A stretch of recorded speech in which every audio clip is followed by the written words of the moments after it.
If you have 1 minute.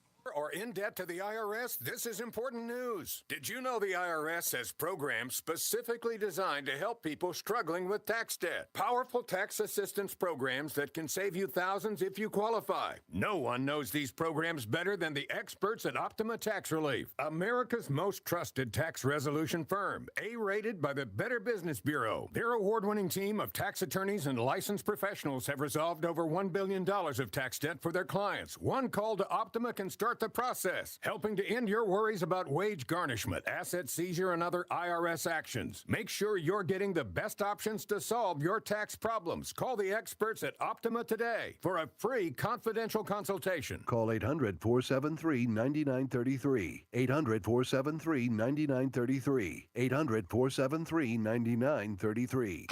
Optima Tax Relief. Here we go. For complete details, please visit OptimaTaxRelief.com.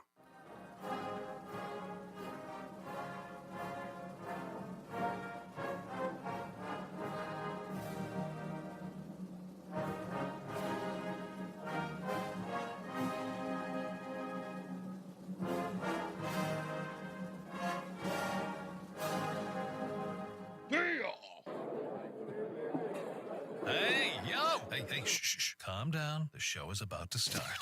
Reese on the Radio. Turn it up.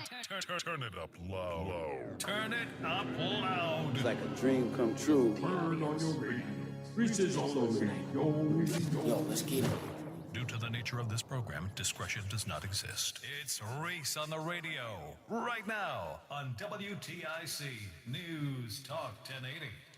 Let's get right into it. Today, folks, I think I'm going to be themed.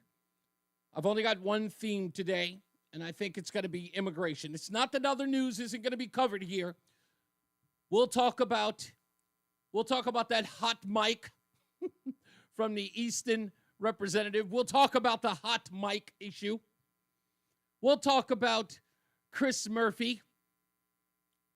We'll finally applaud myself with my confirmation. I almost came this close, ladies and gentlemen. I almost came this close to keeping Tim from Hamden from talking about politics anywhere for 6 months because, as I told you, I was going to present the evidence, and I have it today, evidence that these protests are bought and paid for, but I'm going to applaud myself anyway.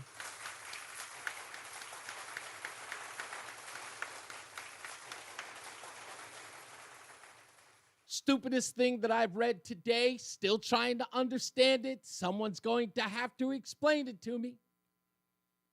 Why is Coach Auriemma getting involved in the controversy that is college campus protests? Why is he getting involved? I don't know. I understand it was a little quip, but I have to address it. We've got no friends here. I'm just telling you that. I'm not trying to be a bad guy. I've got no friends here. Okay? My job is to take care of those who are good stewards. But if you do something foul, I got to mention it. Okay? So, Coach, at about 4:30, somebody's going to have to explain something to me. Why he chimed in, I don't know what the reason was for, but we'll get into it. But I got to talk about immigration. Do you know there was a huge story that happened right in Hartford, and one place so far that I can see covered it, and weirdly enough, it was the Hartford Courant, which many of you tell me no one reads. But it was a big story. We'll get into it. There was another story related to the same thing with immigration. Turns out no one's covering it. No one's talking about it. And it has to do with illegal immigration, and it has to do with trafficking, labor trafficking. It's a crazy, both of them, crazy stories. But we'll get into it. We also have a guest. We're going to have the Hartford Police Union President, James Rutowski, on today at 4 o'clock. I've got to ask him some questions about illegal immigration as well. Hopefully he'll chime in on that. We'll also talk about the search for a new police chief in Hartford. All of that we'll get into. But I figured we need some theme music.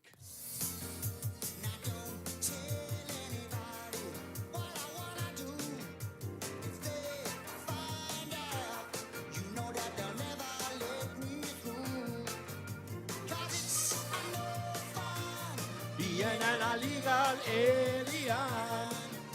Now it's no fun being an illegal alien. Yeah. Don't get too caught up on that. I can only play less than 30 seconds of that. Oh, they're catchy. By the way, somebody's going to have to explain to me, did Genesis go full top 40 after Phil Collins became the lead singer? Like, I can't really remember how many really top 40 songs when Peter Gabriel was in Genesis. Maybe there was one or two. I can't remember them offhand, but maybe somebody can fill me in on that. 860-522-WTIC.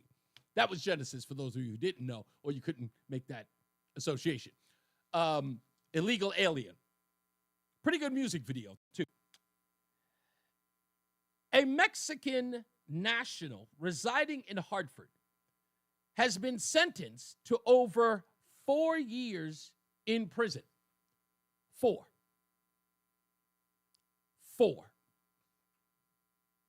What was the charges? Well, Maria del Carmen Sanchez Portrero, also known as Maria Carmela Sanchez, who is 71,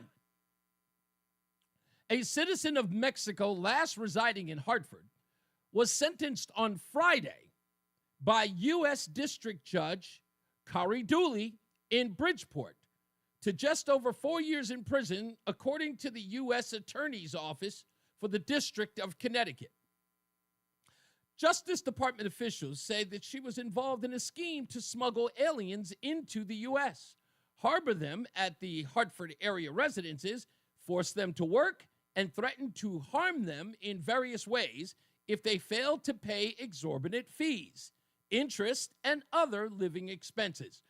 According to court documents, the statement made in court beginning in September of 2022, the FBI and Hartford police officers interviewed several Mexican nationals who disclosed that they were smuggled in from Mexico into the U.S. and transported to Hartford. The investigation revealed that victims typically arranged with Sanchez and others in Connecticut and Mexico to cross the border into the United States in exchange for a fee between $15,000 and $20,000. Each needed to pay that once they were in the United States. In most cases, the victims were required to turn over a property deed as collateral before leaving Mexico. They were smuggled across the border and transported into Hartford area residences, including Sanchez's residence on Madison Street in Hartford, often at substantial risk of bodily injury and harm. After the victims arrived in Connecticut, they were told they would have to pay approximately $30,000 with interest, and that they would have to pay Sanchez for rent, food, gas, and utilities.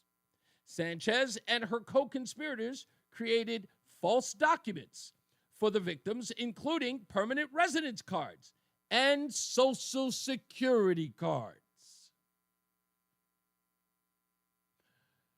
This was printed in one media outlet, the Hartford Courant.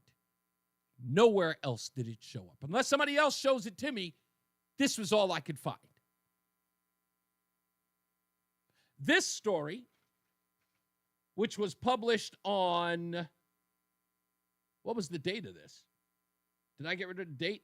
It had to have been 2 days ago. I don't even think it was 3 days ago. But it made no headlines, no national headlines.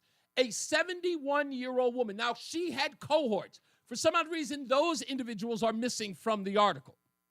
Because no one here believes that a 71-year-old Mexican woman was holding these individuals in a chokehold with them scared to death, forced to pay some $50,000 in exorbitant fees, forced to work in all the businesses that this young lady or old lady was actually arranging for them. So she would get them work in Hartford and then take their money.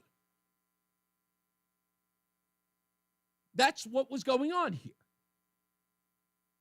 And it was going on for years. nowhere to be found. And I'm not understanding why no one is outraged in the state of Connecticut. No one's being asked about it. No one's covering it. Where you at, NBC? Where you at, FSB, TNH? Where are you? This is a huge story for several reasons. One, the fact that they got caught, and crazy enough, 4 years for modern-day slavery. This woman is alleged to have plenty of people held captive in her home, threatening them with bodily harm.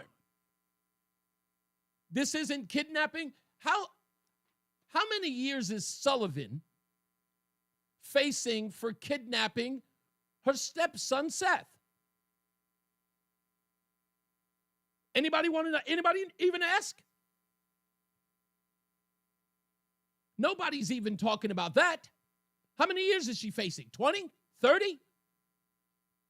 Is there anybody else in the family who's actually being charged as well? Have there been any co-conspirators? I'm not hearing anything. Investigators have identified 19 victims involved in the scheme. Multiple victims were also, wait for it, minors. Minors. And at least 2 were smuggled into the U.S. unaccompanied by a relative or legal guardian. This is according to the U.S. Justice Department. Sanchez has been detained since her arrest on March 1st of 2023. On October 24th of 2024, she pled guilty to conspiracy to encourage and induce, bring in, transport, and harbor aliens.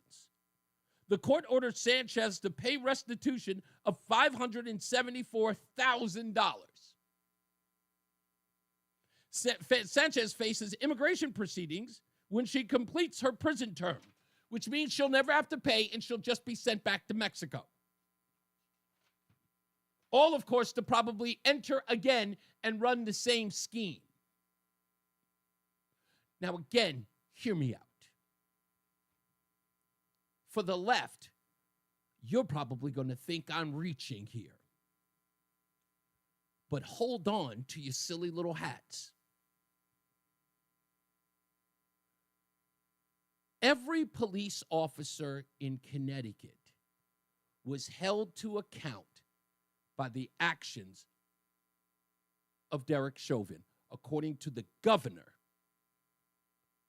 of Connecticut, Ned Lamont. He came out on a stump speech saying that we need to change policing and said that he was going to change policing in the state because of the actions of a police officer that isn't in his jurisdiction halfway across the country. Many people around the entire country said they needed to defund the police writ large because of the actions of Derek Chauvin and the death of George Floyd. Everything had to be changed because of. Well, libs, what about this? What's it going to take? Are we going to have to find 100 people in the basement of a warehouse, shaking, living in slave-like quarters, maybe chained up to a couple of radiators, or radiators, however you pronounce them here?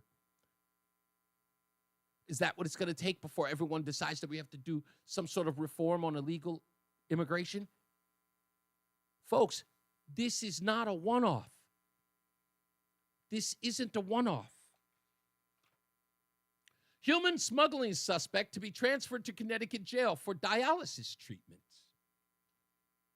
Well, that's an interesting story, considering there was none about his trafficking. A federal court judge ordered Friday that the Brazilian national accused of smuggling hundreds of people illegally into the United States is to be transferred to a jail in Connecticut where he can receive frequently needed dialysis treatments. Flavio Alexandre Alves, 41, whose arrest was announced on Wednesday, has a medical condition that requires him to receive dialysis treatments 3 days a week. His lawyer, Stephen Buzang, said in U.S. District Court on Friday. Alves has been living in Worcester.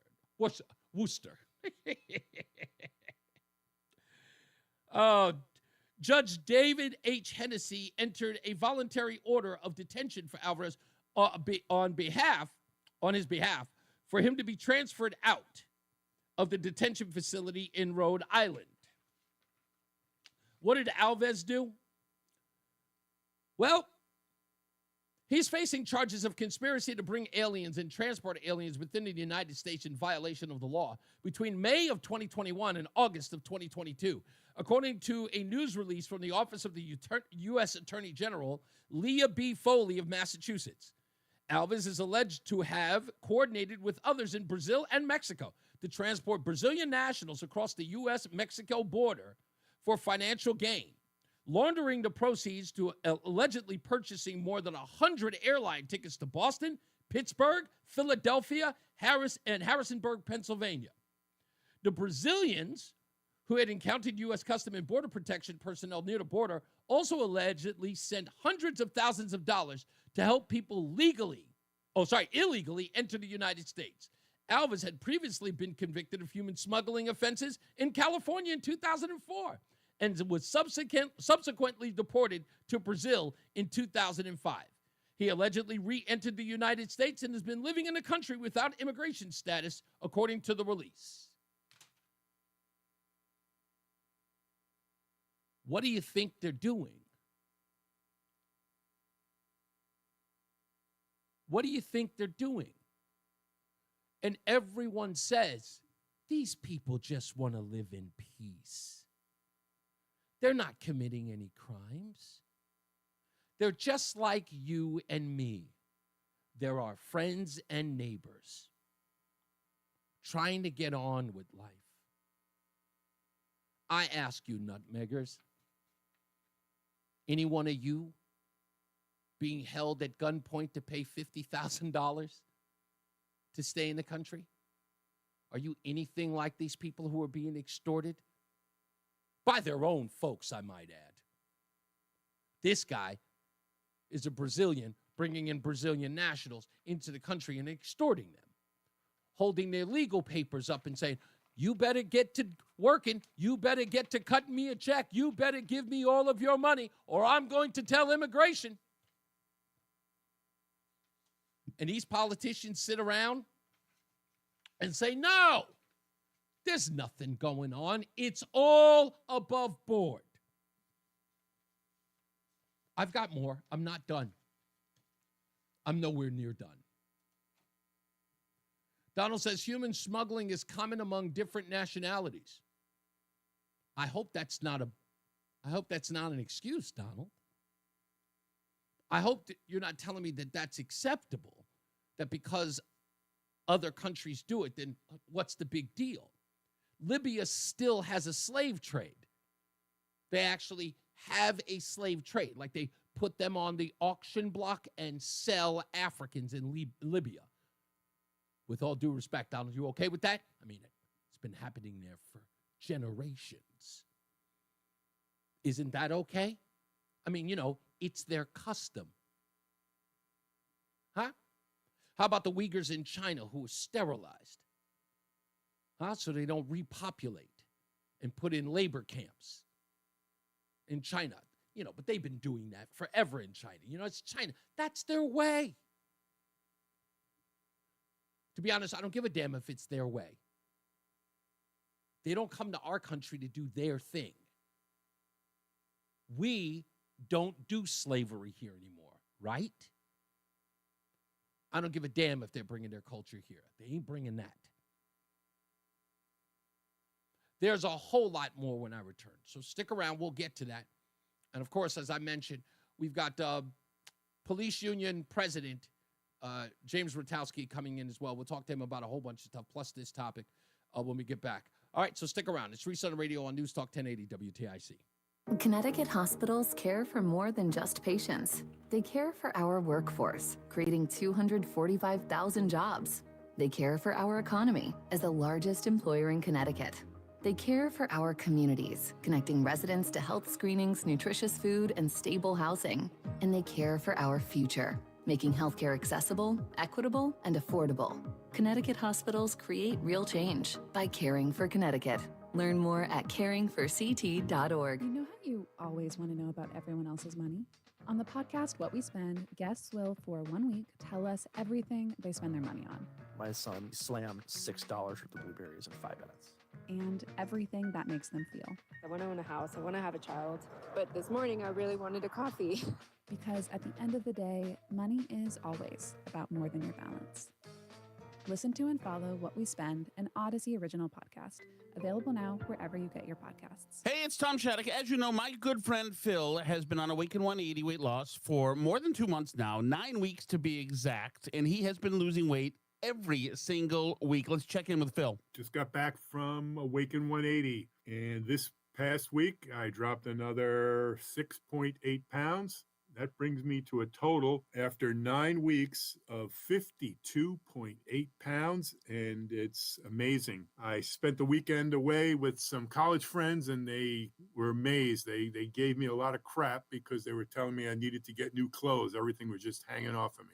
It's kind of cool. I have dropped 6 inches on my waist size. Things are going great. And things are going great for thousands upon thousands of satisfied Awaken 180 weight loss clients. Change your life like Phil did by calling 844-346-1800. 844-346-1800 or get them online at awaken180weightloss.com. There's a lot happening in Washington and in your local neighborhood. Follow WTIC News Talk 1080 on the Odyssey app to keep up with the latest.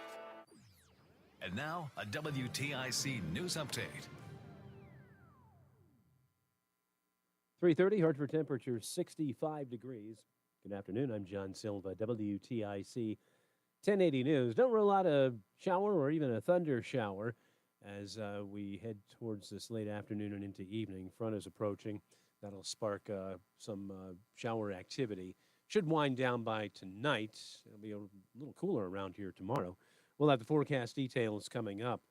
The Waterbury man who says he was held captive by his stepmother in his home for 20 years is now speaking out. In a statement released by the group Survivors Say, the man, who calls himself S, says he was held prisoner from the time he was taken out of school at the age of 11. He also goes on to thank responders, first responders, and law enforcement who rescued him in February. He says he set the family home on fire deliberately in order to be rescued. Kimberly Sullivan has denied the allegations and is now free on bond. Federal government says it's freezing more than $2.2 billion in grants and $60 million in contracts to Harvard after the institution said it would defy the Trump administration's demands to limit activism on campus. Avon police have arrested a man for drawing a swastika on a Tesla automobile at a restaurant parking lot in town. Police say Stephen Weinberger told them he was targeting, or wasn't targeting anyone specifically, but that he was venting frustration over the current political climate. Hartford's Board of Education meets this evening. One of the agenda items under consideration, the $458 million school budget for the 2025-26 school year. Member of a violent Waterbury street gang is going to prison. Justin Cabrera learned his fate on Monday. Gets 17 years behind bars. The 26-year-old was named in a grand jury indictment alleging 36 charges against Cabrera and other 960 gang members. WTIC News Time is 3:32. Here's the forecast. Well, the rest of our Tuesday, it'll be breezy and variably cloudy. Watch for an afternoon thunder shower, and gusty winds and small hail can accompany any downpour at the high of 65. Tuesday night, partly cloudy, chilly, the low down to 39 tonight. Then mostly cloudy, windy, and chilly for us on Wednesday, the high 49. Wednesday night, still breezy, otherwise partly cloudy, the low down to 36. And sunny, breezy, and warmer Thursday with the high moving up to 58. I'm meteorologist Jason Caterina in the WTIC Weather Center. Dow's down 111 points. NASDAQ's down 15. S&P is down 6. I'm John Silva, WTIC 1080 News. Whether you're shaping up a small yard or tackling serious acreage, Steel walk-behind, zero-turn, and stand-on mowers are built to get the job done. Shop online or at your local Steel dealer. Steel, let's go mow. Available at participating dealers. I'm elder law attorney Haley Allaire. Our greatest reward is happy clients telling us that they're very thankful for our help. I'm Carolyn from Coventry. Recently, my 82-year-old mother had a few falls and ended up in rehab. What we thought would be temporary care became permanent. When we applied for Medicaid, it was overwhelming. From our first meeting with Alair Elder Law, they listened and guided us, providing clarity, kindness, and compassion. We were finally granted Medicaid, and a huge weight came off my shoulders. Thank you, Alair Elder Law team. AlairElderLaw.com. Men, is good enough really what you want with your sex life? This is Dale for Northeast Men's Health. And if erectile dysfunction is making for a bad bedroom experience for you and your partner, you should call us because you want your intimacy to be fantastic, both for you and for the one you love. At Northeast Men's Health, our treatments have success rates of well over 90%. And because we're a medical practice focused on men's sexual health, we can offer many treatment options and even combine treatments to find the right one for you. Which means if you're like most of our patients, we can likely get you performing like you haven't in years. You could even last up to an hour or more and make sex great again. So make an appointment and make a change from good enough to really good. For just $99, you'll get a medical consult, blood work, and if medically advised, a test dose. And if that test dose doesn't work in the office, your visit is free. Call 800-930-5956. That's 800-930-5956. Or go to northeastmenshealth.com. That's northeastmenshealth.com. We have 5 offices across the Northeast to serve you. Northeast Men's Health, a Promedic restorative health practice. Individual results may vary. Prescription required. Actual price depends on product and plan purchased. See website for details, restrictions, and important safety information. You've noticed your hair is thinning out, or maybe you've noticed your game in the bedroom is getting a bit cold. Let's make this real simple. These are normal things that happen to lots of guys at some point. And through HIMS, getting help couldn't be more, as we said, simple. The process is 100% online, so you just have to answer a few simple questions, and a medical provider will determine if treatment is right for you. For your hair, that means access to a range of doctor-trusted treatments designed to help you regrow hair in as few as 3 to 6 months. And for your more intimate moments, that means access to treatments made to give you a boost in the bedroom, like Viagra, Cialis, and their generic counterparts, which can cost up to 95% less through HIMS. If prescribed, treatment is shipped right to your door. A few clicks, and you're dealing with these things before they become a thing. So simple. Find your hair loss and ED solutions today at HIMS.com. That's HIMS.com. HIMS.com. To get your AC system ready to run at peak efficiency and save on energy costs this summer, go with Petro. Call 844-HVAC-4YOU now to schedule your AC tune-up. Petro's expert technicians can tune up and repair AC systems from all major brands to help prevent future breakdowns and potentially costly repairs. For a stress-free AC summer, go with your local HVAC pros. Go with Petro. Book your AC tune-up now. Go to petro.com, call 844-HVAC-4YOU or 844-482-2496 today. Attention, have you racked up $10,000 or more in credit card debt? Are you barely getting by making minimum payments? With credit card debt reaching all-time highs, National Debt Relief is notifying consumers about significant debt relief options currently being made available to help those with overwhelming credit card debt. These options may reduce a large portion of credit card debt for those who qualify. You don't need to declare bankruptcy or take out a consolidation loan, and you may only have to pay back a fraction of what you owe, even if you have bad credit. National Debt Relief has already reduced the credit card debt for more than 550,000 consumers, so don't wait. If you owe $10,000, $20,000, or even $100,000 in credit card debt, you can now take advantage of this financial debt relief as the cost of living continues to skyrocket. To check what debt reduction you may qualify for, call 800-207-4545. That's 800-207-4545. Once again, that's 800-207-4545. Texting enrolls you in a 1 minute. Text messages consent are required to purchase. Message and data rates may apply. The team's looking good this season. I think so. Man, I miss playing football. Being young with unlimited energy to burn. Ever since I turned 40, I just can't find that fire I used to have. Think you could be lower testosterone? What do you mean? All guys lose their edge when they turn 40. The body has less testosterone. That's why I take Nugenix Total T. I've heard about Nugenix. That really works? Since I started taking Nugenix, I'm lifting like when we played for Coach Carter. I feel more energized at work. It's even spiced up things between me and the missus. Are they still giving out complimentary bottles for people to try? Yep, send a text. It's that easy. Text ENERGY to 42424 right now for your complimentary bottle of Nugenix Total T. It's the #1 selling testosterone boosting brand at GNC and Walmart. Do it now and they'll also send you a bottle of Nugenix Thermo X, their newest... Man, cheapest burner ever absolutely free. Text ENRGY to 42424. That's energy to 42424. These statements have not been evaluated by the FDA. This product is not intended to diagnose, treat, cure, or prevent any disease. Reese on the radio, making sense of the news. Yeah, even when it makes no sense at all. Now on WTIC, News Talk 1080. We'll get to the phones in a second. Stand by.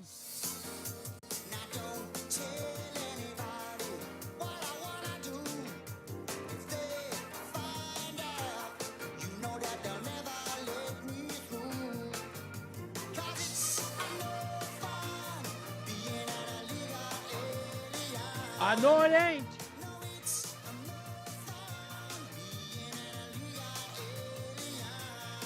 The District of Massachusetts U.S. Attorney's Office said a man by the name of DeLima, I don't think they're giving his full name here, DeLima tried to orchestrate an elaborate and manipulative human smuggling operation. For a steep price, Mr. DeLima allegedly made arrangements for victims to travel from Brazil to the United States, then extorted the vulnerable victims and their families for far more money, even threatening harm, according to U.S. Attorney Rachel Rollins. Court documents showed that DeLima ran a business that illegally smuggled individuals from Brazil in exchange for payments of thousands of dollars. Officials said that DeLima would make travel arrangements for clients to illegally enter the country by plane or bus. He would arrange accommodations for clients during their travel. Quote, what he is accused of doing is disgraceful, you think? In attempting to smuggle human beings into the United States for his own financial profit, and then allegedly extorting them for more money under the fear of harm. He has demonstrated a deliberate disregard for the safety of their lives and our country's laws, and our laws that are in place to ensure the public safety. Now, again, here are U.S. attorneys talking about public safety. Now, they allege in the first story I told you with the 71-year-old woman, these victims did not, I repeat, did not contact local police. Remember the nonsense they keep telling us? Well, we want to make sure that these people who are in our communities will call the police as a crime is committed against them and they don't have any fear of being deported. No, these people contacted federal authorities to get them out of their situation, not the local police. Now, many of them, victims, I might add, were still deported. And I know the first thing that liberals are going to say, well, you see, Reese, they were being used and abused and they got in touch with authorities and they ended up getting deported anyway. Yes, Queen, yes. Yes, Queen, yes. As the LGBT community likes to say. I got no problem with that. They never belonged here. They transported slaves. What are they going to do now? Everything that they came here for was under false pretenses. Smugglers got them jobs. Smugglers ensured that their money went straight to the smugglers. Now you just want them to stay? I'm going to say something controversial here, and I know some people will agree with me and they'll keep it quiet. But hear me out. And I read this directly from a former slave, Booker T. Washington. He said, when the Emancipation Proclamation came about, and I'm paraphrasing here, sure, there were some slaves who were exuberant about being free, but not many. Many slaves didn't know what to do with themselves with their newfound freedom. They knew they were going to have to fend for themselves, feed themselves, provide for themselves, something they were not accustomed to do. Many of them fought back against it, begged their masters to keep them because of the fear of the unknown. No offense, but that sounds like the Democrat Party to me.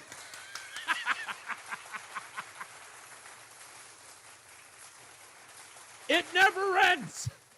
History repeats itself. I'm sorry, but I digress. Let me get to the phones. 860-522-WTIC. Let's go to Mike in Plainville. How we doing, Mike? Oh, wait a minute. Hold on. Before I get to you, Mike, that's not your fault. I need to get another window that blocks me here anytime I go to go. There we go. Let's get. Finding these illegals. What's that?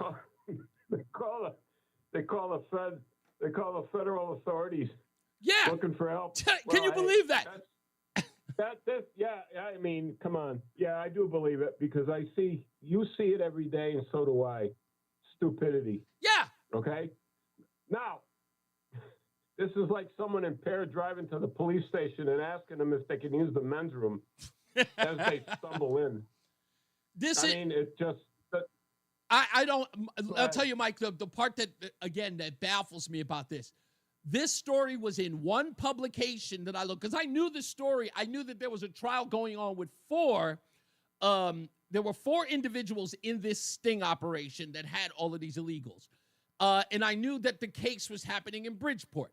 But I knew they were Hartford residents. There was some story that suggested they were near New Haven, but I knew they were in Hartford. So it was really difficult to find the individuals. And so one story had, and I had to look, it's crazy. I had to look it up on Twitter, and they had the woman's name wrong, but they had her age right. And then I looked up this 71-year-old woman out of Mexico, and then I found the story. The Hartford Courant is the only place that had the story. But again, we're talking about a racketeering, a RICO, sting that involved the federal authorities in one of the most controversial situations or subjects that we are dealing with as a country. With the fact that we have the mainstream media battling the White House about an MS-13 active gang member being brought back to the United States. And this story is happening in Hartford, where a 71-year-old woman with 3 others are convicted of trafficking and extorting Mexicans. And nobody's talking about it. The lines have become blurred. They started getting blurry when Kennedy was shot. Ever since then, it's been an ebb tide. I think cover-ups. I think your cover-ups and corruption and lies. Now this illegal these coyotes, they're in corporate. There's corporate entities in this country that are supporting them. Yes, paying them to get these people into the country. I mean, the general public has absolutely no idea how serious this problem is. It goes all the way to the top of corporations. You're never going to end it. Anybody thinking things are going to happen overnight and get better, forget it. Move on. It's not going to happen. Yeah, it's a good point. It's again, not going to happen. There's too much. It's coordination. It's too big of a mountain. I don't think. Look, I think that tide is turning, because I look at the overall country, and they are, even though the number is only 65%, and I know that's not a lot in the grand scheme of things, but that's far better than we were doing on the subject 10 years ago. The immigration thing was underwater. It was in the high 40s, I say mid 40s in 2015. Now it's in the high 65. So it's a majority now that people who want illegals removed from the country. Have there been any big raids down in your direction, your way? No, there haven't been. Again, not to the level that I've seen in places like Chicago and in New York. They are going major, like gung-ho in Denver. Why not? Because they're going after Connecticut? because they're I'll tell you here. Well, I think that's coming. I think that's coming. But let me tell you why it's not in Connecticut yet. Connecticut is a smaller market, and this is what I always say is the weird rub. What's going to happen is simple. William Tong is going to bite off more than he can chew, as is Christopher Murphy. Keep bringing attention to yourself by going on the national stage. And Trump will come here. Homan will come to Connecticut. And he will make a spectacle of it. Because a lot of people are going to say, damn, why are you picking on little old Connecticut? After a while, because some things can backfire as sort of like political retribution because it's such a small town. Yeah. But you know what? If you play with fire, you should get burned. And I think that William Tong is asking, if not begging, Tom Homan to come to the state and get rid of him. And I'm going to talk to Rukowski about that as well, as far as what his police department says about about stories like this and other illegals that have this going on, whether or not it's an open secret or worse.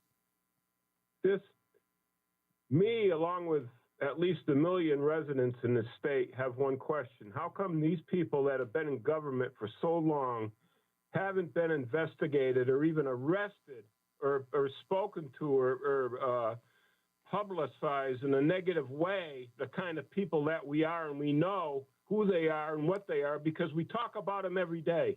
Yeah, no, I know. You're right. There Why has to not? be a public repudiation of the people who are vying for this, and people more or less want to deal with it politically. In other words, they want to wait till midterm elections and general elections to win. They have done as much damage to this country as any terrorist organization has. You Agreed. can take all the people that died at 9/11. I'm not forgetting about them, but all the damage that these people caused financially during COVID. Indeed. I mean, this is it's out of control. Yeah, I agree. Thank you, buddy. I totally agree. I think it's that bad. It's drip, drip, drip, drip, drip. And everyone should understand that this is, look, these are still human lives. I know that there are people who don't care about the human toll here, the human lives that are being affected by this, because on both sides, they are useful in a lot of ways. I look at it as, I don't care whether or not they're migrants. I don't care whether or not they're refugees. I don't care if they're the dumbest group of people in the world who are just worker bees. Nonetheless, they are human beings and they're children. They're human beings and they're children. Even if they don't value themselves as anything more than hired help, I still value them as human beings. And the fact that their own people can drag them into the country and utilize them for their own financial gain shows you just how disgusting this whole thing is. The people who abuse them and the politicians who fight for it to go on and never come around when stories like this come up. And don't forget, also the news media that covers it up and won't cover it at all. Because even they're complicit in dehumanizing these people. They're always screaming and hollering about how these people shouldn't be dehumanized by not talking about this smuggling of these people and the way in which they're used. Nothing could be more dehumanizing, not even recognizing them as a people that you should report on. That's how disgusting this is. We'll take a break. More calls and more of these stories when we return. It's Reese on the Radio on NewsTalk 1080 WTIC. Wesley Financial Group is not a law firm. Hi, I'm Chuck McDowell, the timeshare cancellation guy and founder of Wesley Financial Group. And I want to set the record straight. I am not an attorney. I've never wanted to be an attorney. And the truth is, I really don't even like attorneys. If I sound like an attorney or if I look like an attorney, I'll apologize. But what I've learned in my 15 years in the timeshare cancellation business is you don't need to be an attorney to get folks out of their timeshare. At Wesley, we've helped over 40,000 families cancel their timeshare without me being an attorney. And I want to share with you how we do it. Just give my office a call, and you will not talk to an attorney. And I guarantee if we take you as a client, we'll get you out of your timeshare, or you'll pay nothing. Call now for your free information kit. 800-714-9090. 800-714-9090. 800-714-9090. Patrick was way behind on his IRS taxes. I was in way over my head. The total amount ended up being somewhere just over $30,000. $30,000. Then the IRS came to collect. Started getting letter after letter. A lien had been filed against me. They were going to basically hang me completely out to dry. He had to do something. That's when I reached out to Optima Tax Relief. Patrick's life quickly got a lot easier. It was very easy, pretty much hands off. They picked up the ball and ran with it. And how'd it go? I couldn't believe it. I had to ask 2 or 3 times. I saved an incredible amount of money. How does Patrick feel about Optima? Couldn't be happier. They definitely helped me. Optima Tax Relief, the best place to call. They're the best in the business. Do what Patrick did and call Optima Tax Relief for a free consultation. Call 800-354-2840. 800-354-2840. 800-354-2840. Optima Tax Relief. Testimonial from an actual client. Some restrictions apply. For complete details, please visit OptimaTaxRelief.com. 1 minute. Recent stash of $10 gold Liberty coins from the 1800s has been found. These gorgeous gold coins are as bright and shiny as the day they were struck in the late 1800s, and less than 200 of these gold coins are available. Coin experts are calling this gold find an incredible opportunity. Call 1-800-969-0686 and you are guaranteed a $10 gold Liberty coin minted by the U.S. Mint in the 1800s. But with extremely limited availability, you must call now. These gold Liberty coins from the 1800s are still in uncirculated condition. That is history you can hold in your hand. To learn more, call 1-800-969-0686. Call now and you'll receive a free American Coin Collector's Bonus Package, a $40 value, free with every order. Call 1-800-969-0686 now. Your $10 gold Liberty coins dated from the 1800s before they sell out. That's 1-800-969-0686. It's Reese on the radio. Ask your doctor if common sense is right for you. On News Talk 1080 WTIC. I'm all out of sorts because I can't find my sober chain. And I don't know where it is. It's driving me nuts. Anyway, we got plenty of stuff to get into. In the next hour, we're going to talk to Hartford Police Union President James Rutowski, kind of a regular on the show. We'll bring him back. We'll talk about what the update is on the search for a police chief of the Hartford Police Department. We'll talk about that and a couple of other things. See if we get the interim chief in here as well to talk to him. A whole bunch of stuff going on. And I'll also get into some other stories today. We've got that hot mic situation that happened, what was it, yesterday or the day before? I think it was yesterday. That's making the rounds. And it shows you exactly how crazy all of this tax and spend of Connecticut has gotten. There was a report that said that Governor Lamont has a 65%. Is it 62? Maybe it's 62%. I might be giving it too much. Has a 62% approval rating in Connecticut? Really? Why would he even be contemplating running again? That kind of approval rating, you just do. You're a shoo-in. But I think I think that's nonsense. I don't believe in that one bit. Oh, also, I got to make sure. I totally forgot to mention this, folks. Please do not forget. It's peanut butter jelly time, peanut butter jelly time, peanut butter jelly, peanut butter jelly, peanut butter jelly with a baseball bat, peanut butter jelly, peanut butter jelly, peanut butter jelly with a baseball bat. Make sure you make it down to Between Rounds, the Bagel Bakery and Sandwich Cafe, and pick up a Reese's peanut butter and jelly sandwich so that you can participate in some charitable work by purchasing these sandwiches. You will give $1 to the Friendly Hands Food Bank, our good friends, and my favorite charity here in Hartford. I'm sorry, in Connecticut, I should say, not just Hartford. In all of Connecticut, Karen Thomas is the director of Friendly Hands Food Bank, and I love what Between Rounds is doing for them, and of course those who are in need. So it's great, and they're going to see how successful this is so they can do it year-round, month to month. And I hope that we get to be a partner with them as we are for this entire month. So you got the rest of the month to go down there and go pick up a Reese's peanut butter and jelly sandwich so you can contribute $1 to the Friendly Hands Food Bank. If you'd like to just donate to the Friendly Hands Food Bank, just look them up at friendlyhandsfoodbank.org. As well, if you've got food or anything for that matter you'd like to give to Karen Thomas and Friendly Hands Food Bank, you could do that as well. Nonetheless, still go and visit our folks at Between Rounds, our good folks here. I would like to make them, if I could, and I'm going to parlay this as much as I can, I'm going to make them like the official sponsor of the Reese On The Radio program. But, I'm going to have to parlay that in some sort of way. I'm just putting it out there, guys. Just putting it out there. Just putting it out there. It's not like when I mention something, it doesn't come to fruition. They say you got to dream it. What do you have to speak it into existence? What's the thing that they say, Roland? Speak it, bro. Speak it into existence, right? Is that, something like that. I don't really believe, I don't know how to do that. So I just say, I'm going to have it happen because I say so.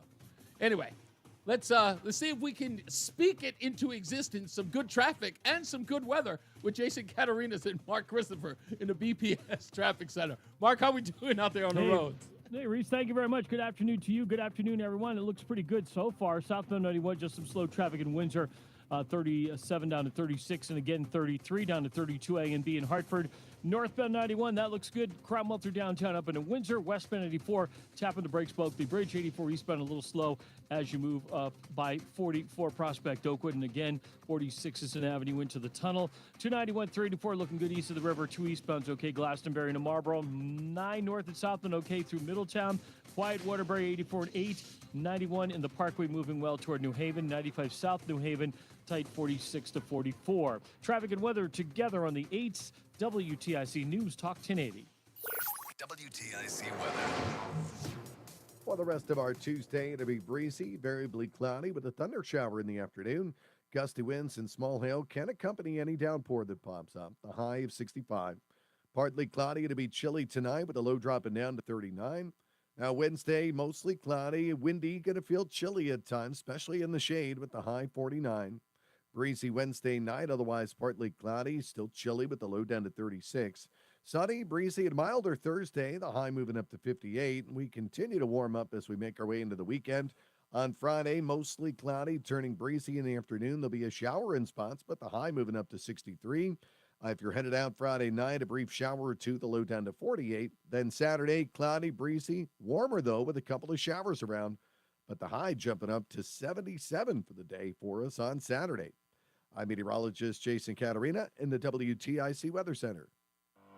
Follow WTIC News Talk 1080. Don't miss out on important updates in Connecticut, from breaking need-to-know news, weather alerts, and more. Follow WTIC News Talk 1080 on the Odyssey app. Now, WTIC is celebrating 100 years on the air and 100 years of serving Connecticut. This is WTIC and WTIC FM HD2 Hartford, an Odyssey station. 4 o'clock, Hartford temperature 62 degrees. I'm John Silva, WTIC 1080 News. The Waterbury man who says he was held captive for 20 years by his stepmother is speaking out for the first time. The now 32-year-old man, who goes by S, says he has begun the process of, quote, reclaiming my life. He says he would deliberately set fire to the family home in February as a means for survival. He's being represented by the group Survivors Say. Man weighed only 68 pounds when firefighters pulled him from the burning home on Blake Street back on February 17th. He says he's doing much better and is stronger than the day he was rescued. And he also says he had a party to celebrate his birthday, first time for that for him. Man also says he gave thanks to the, quote, thoughts and messages, support and prayers that he has received since his ordeal became public. S also gives thanks to those who have donated to a GoFundMe page to help cover expenses in his ongoing recovery. His stepmother, Kimberly Sullivan, has denied the allegations that she kept him locked up for 20 years, and she is now free on bond. The reconfirmation of PURA Chair Marissa Gillette is now on the governor's desk. PURA, the Public Utilities Regulatory Authority, the state agency that regulates utilities. State Senate Democrats confirmed Gillette on a 21-0 vote, with all Republicans and Democrat John Fonfara abstaining. WTIC's Dave Mager reports. It's believed to be a first, the Republican Senate caucus walking out of the chamber before a vote. Minority Leader Stephen Harding believes the nominating process for PURA Chair Marissa Gillette was corrupt. Governor Lamont reportedly promised a seat on the PURA board in return for a vote from Democratic Senator John Fonfara. Unprecedented action, pretending that it is normal, requires unprecedented response. And we feel this is the only way we can make that occur. A Democrat, Senate President Martin Looney, says he wasn't part of any promises in return for votes. I was never part of any such quid pro quo discussion. Lamont calls the nomination process thorough and professional. Dave Mager, WTIC 1080 News. President Trump facing off with Harvard University Stacey Lynn reports. White House Press Secretary Caroline Leavitt was asked about the president freezing billions of dollars in funding and threats to revoke the university's tax status. President believes Harvard should apologize for what she called the egregious anti-Semitism that took place on its campus. Jewish American students or students of any faith should not be illegally harassed and targeted on our nation's college campuses. Stacey Lynn, CBS News, the White House. President Trump says China has reneged on a major deal involving Boeing. Business reporter Jason Brooks. The Chinese government, according to Bloomberg, is instructing the country's domestic airlines to stop taking deliveries of new aircraft ordered from Boeing in response to 145 on Chinese imports. The report says Beijing is also ordering carriers to suspend purchases of aircraft components and related equipment from U.S. suppliers. Avon police have arrested a man in town accused of vandalizing a Tesla automobile that was parked at a restaurant on West Avon Road last month. Investigation began March 26th when the owner of that vehicle saw a swastika drawn on the driver's side door. Police Lieutenant John Schmalberger. All the Teslas, they have, that I know of, security cameras. The complainants show us the security camera, and you can see the gentleman that we arrested pull up in a white sedan.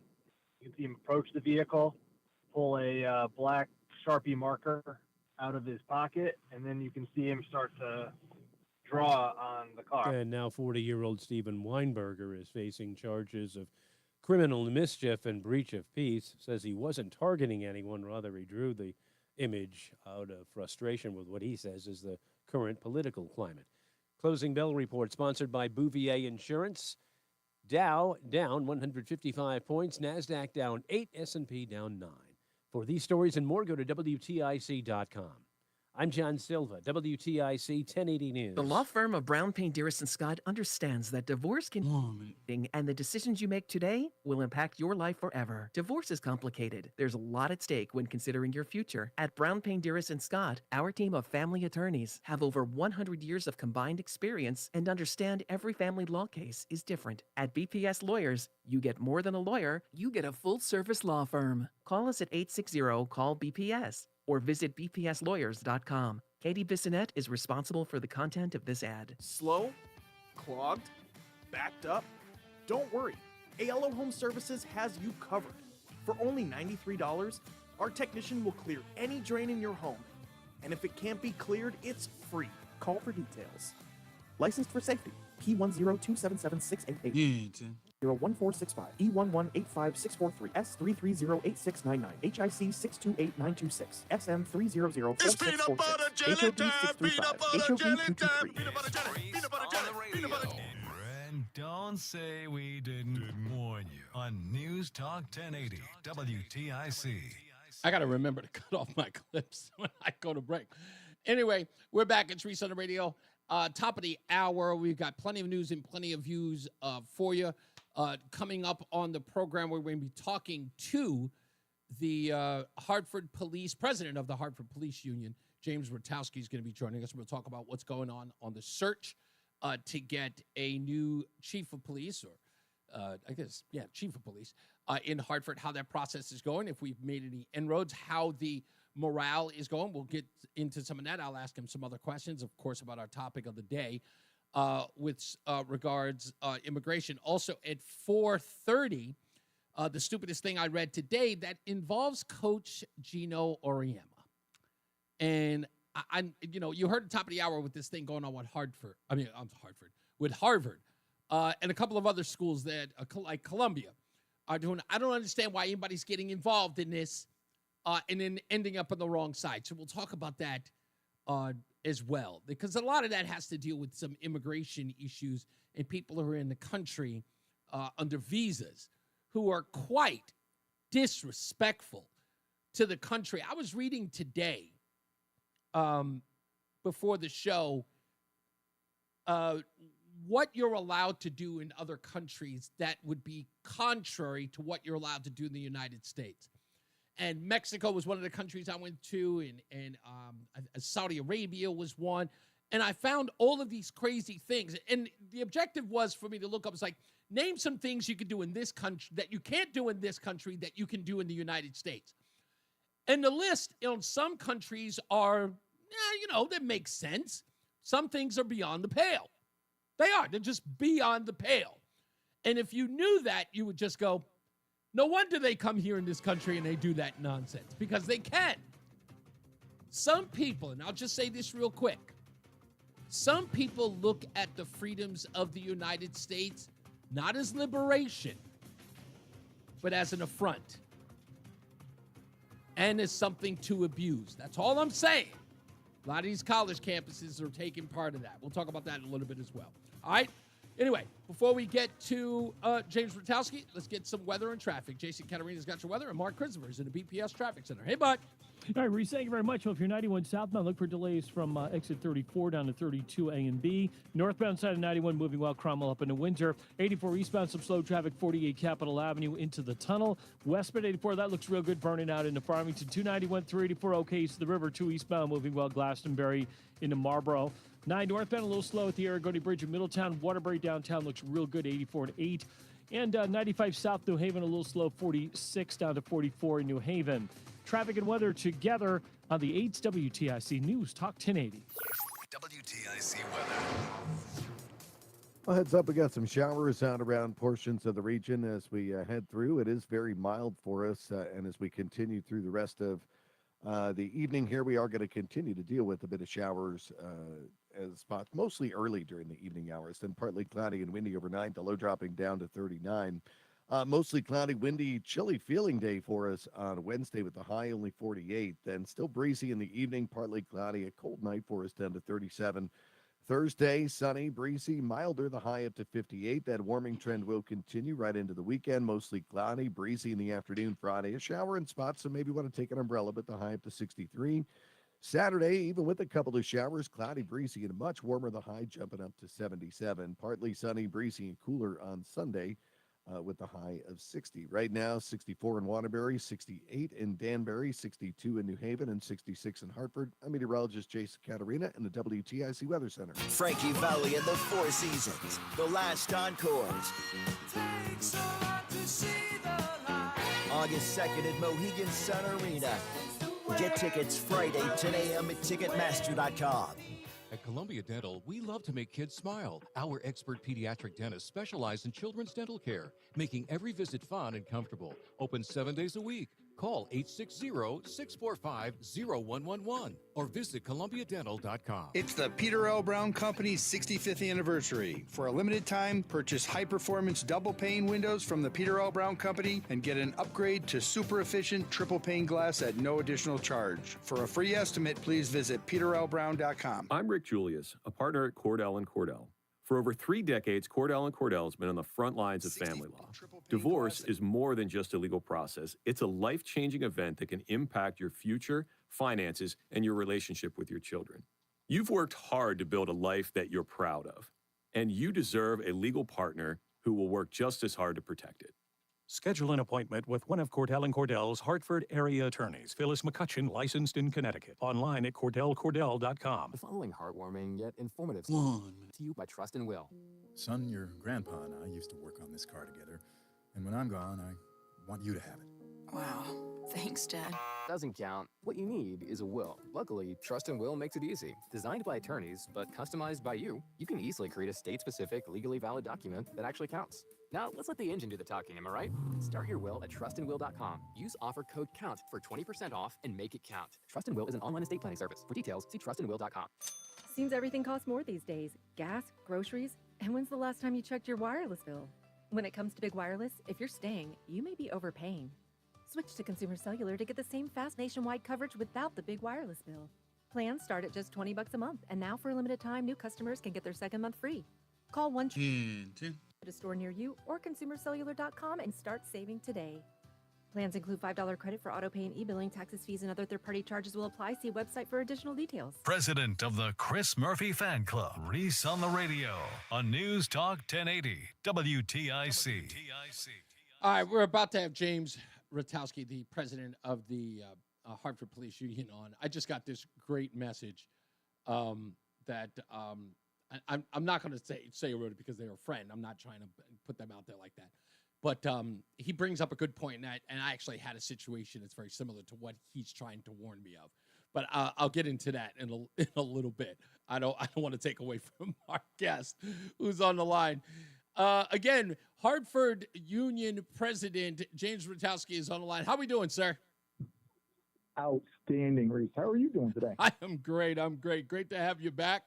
So at last we spoke, I believe personally that we made news because you were quite concerned, as were, I guess we could say that many of your union members, if not police overall in Hartford, were concerned that part of the reason you weren't able to get a police chief was because the mayor was trying to get a DEI hire in its shoes instead of getting someone who is competent and capable of reining in the morale or getting the morale up at the police department. But we did get someone as an interim, and from what you and I spoke about, I guess, last week, I guess morale has improved. Where are we today? We're in a much, much better spot. Every leadership opportunity comes with challenges. Everybody has a different way of getting there. Sometimes those blow up in your face, and sometimes you learn lessons of how to navigate that better.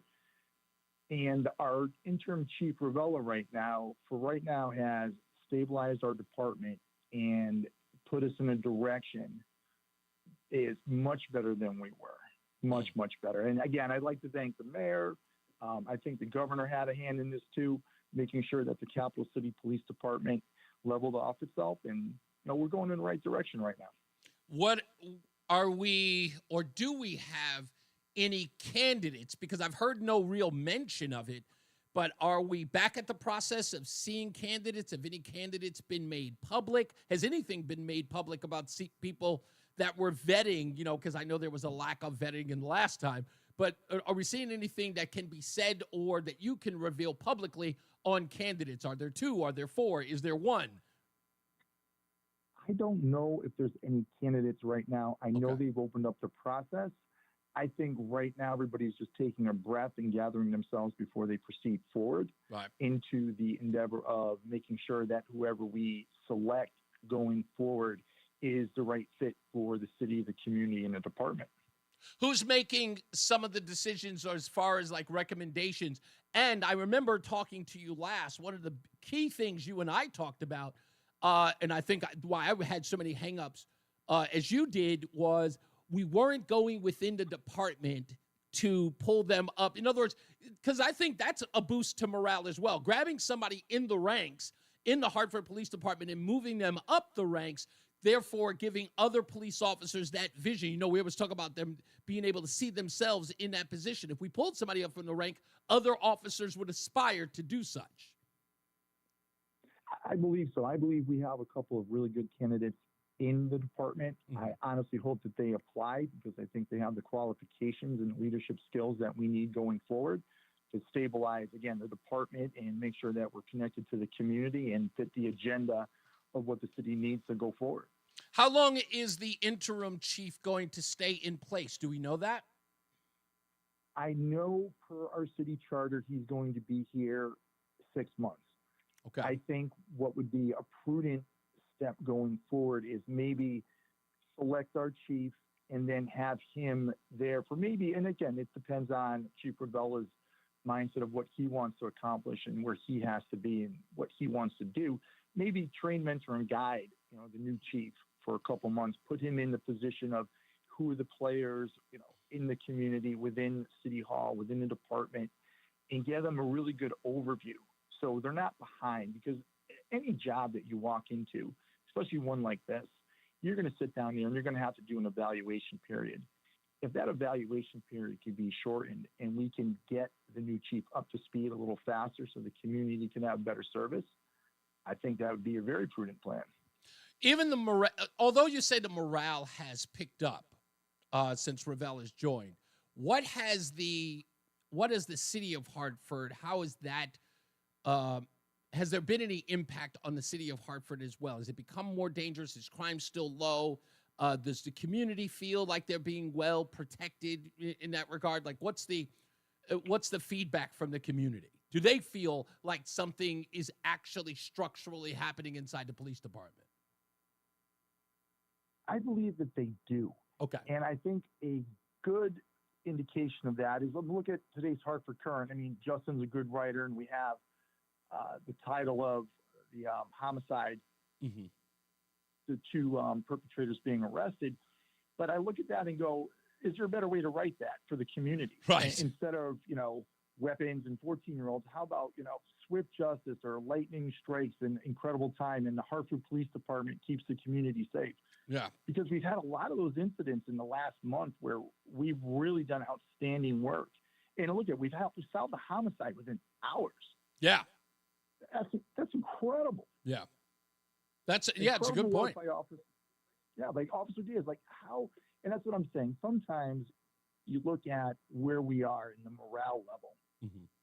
Just change that title a little bit. And it's not for us, right?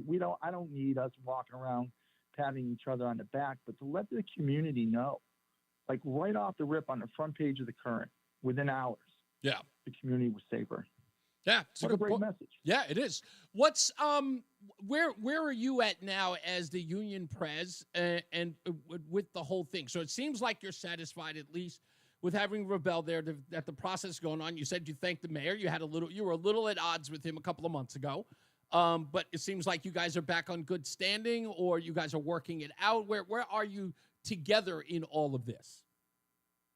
No, we're on good standing. We had conversations about including the union and the department within the selection process. I mean, ultimately, it's going to come down to a collaborative effort. But I appreciate the phone call. I appreciate the conversations that I've had in the direction we're going. I mean, again, everybody makes missteps. I myself make missteps. Nothing's perfect. But I appreciate open dialogue, just with you and I. Like, we have open, honest dialogue. That's rare. Yeah, I mean, I get that. I think that, I think that the mayor, and unfortunately, he's made this very clear, that he has he's had, I should say, an agenda-based mission as mayor. I remember him completely combative with the community overall in Hartford when they decided that they wanted to somewhat police themselves by having the this sort of citizen patrol in and around Hartford, which by the way, I haven't heard much from since last summer. We haven't heard much from them. By the way, any updates on that? Are they no longer doing that, or is that still continuing? I believe that has gone way of the dodo, good sir. Ooh, okay. All right. So that didn't last very long. Okay. Sadly. Okay. But I mean, there was a lot of pushback from the mayor on that. Instead of there being sort of a cohesive message about letting the community know we understand what you're going through, because the reason why they were acting is because they felt that, one, the mayor wasn't reacting, and they thought the police department couldn't possibly protect them, they didn't really have an argument with the police department. Their argument was they believed that they could better serve their community than relying on police to show up after the fact. But that's another story. But I thought that the way in which the mayor handled that was calling them dumb and, vigilantes, was doing that publicly, instead of having a conversation with the community, I thought was misguided in my view. So I'm glad that you are having a conversation with him that's more proactive than reactive. I'm sorry, go ahead.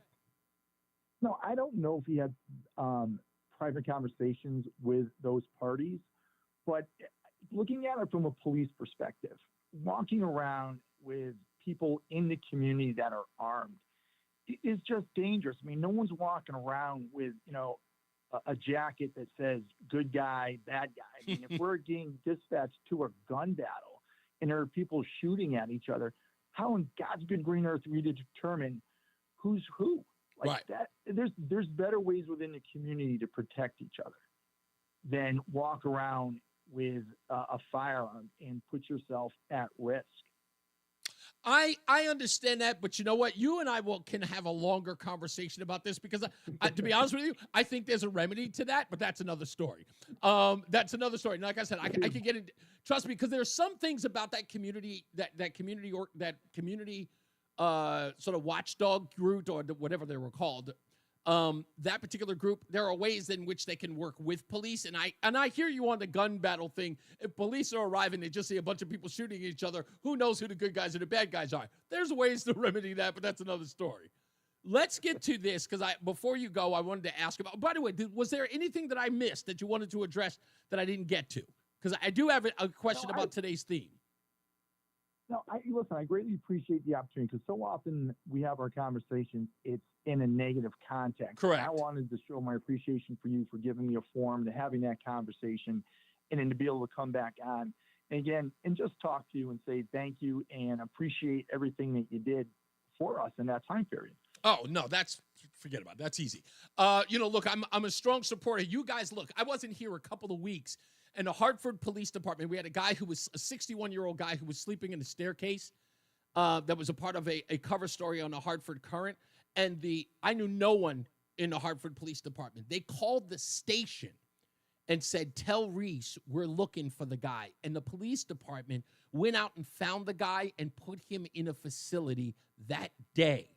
So that, again, no relationship with the Hartford Police Department. And they reached out to me to say, hey, tell Reese we're on it, because they were listening to the show. And that, to me, indebted to them indefinitely, just because they helped out a 61-year-old man who needed back surgery sleeping on a staircase. So that's, this is a kind of a partnership, because you guys showed me that kind of effort, and that lets me know who the police department is. So I want to help in any way that I can. And that's just the way that I am. But let me ask you about this on the theme of today. Did you hear this story about the Hartford 71-year-old woman who was extorting all of these illegals in the city? And she just Yes. Okay, I got to ask this question. Not that you would know personally, but I'm really starting to think that this thing stinks to high heaven and everybody knows, and it's an open secret. People have to know that this is going on in Hartford. And if they do, why is nothing being done?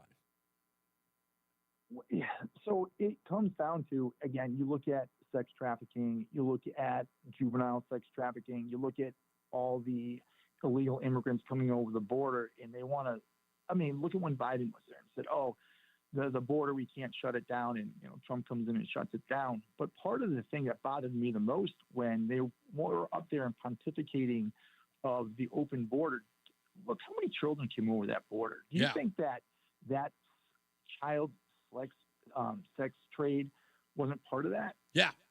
And a lack of attention to it. We have that in Hartford. People don't want to admit it, because if you look at that, who wants to say that that's part of your community? That's what you are. Of course it's here. It's in every city. It's how do you address it accordingly? And then, of course, you don't want that on the front page of the paper. How are you supposed to sell Hartford as a safe city?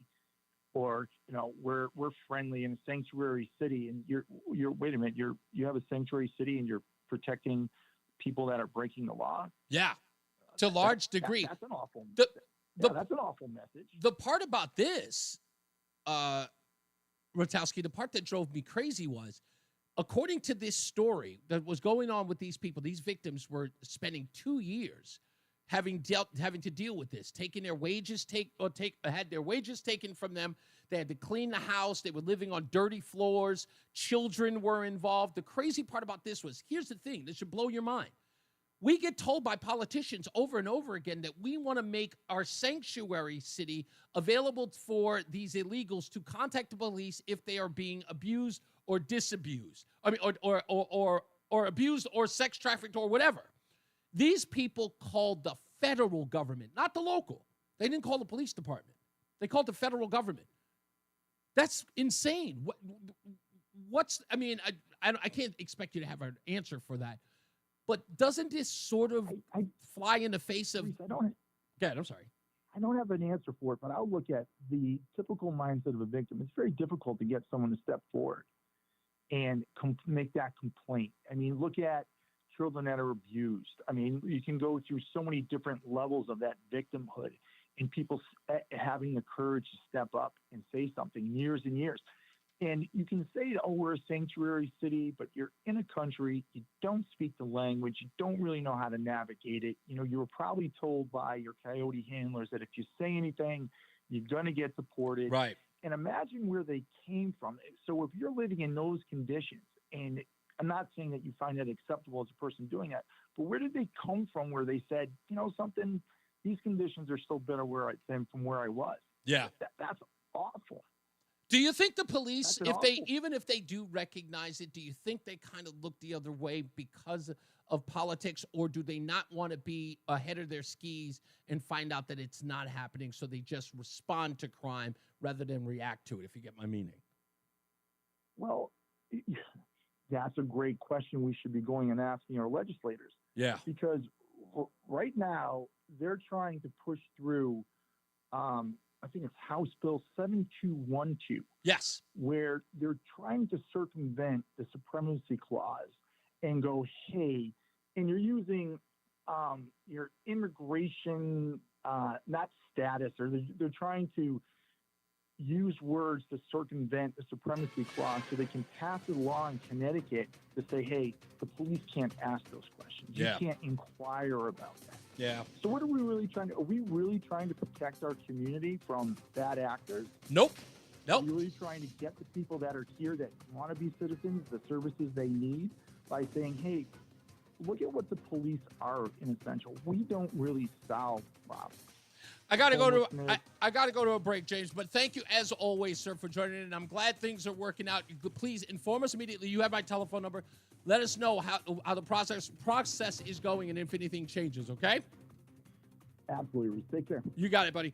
All right, let's get to the weather and traffic with Jason Catarinas and Mark Christopher in the BPS Traffic Center. Hey, man. All right, Reese, thank you very much. This traffic report being brought to you by the Connecticut Prevention Network.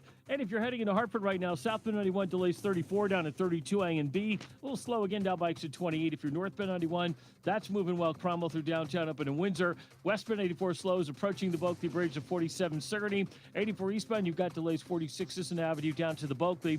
291 through 84, that's looking good east of the river. 2 eastbound moving well, Glastonbury to Marlboro. 9 northbound, you've got slow traffic Harbor Park to the Aragoni Bridge. If you are heading on the southbound side of 91, look for some slow traffic. 19 down to 17 for the Wilbur-Cross Parkway. Westbound 84 slowing in Cheshire 26 to 25. If you're heading into Danbury on the eastbound side of 84, a little tight as you move up on exit 5. Again, some slow traffic 84 eastbound by 10 in Newtown.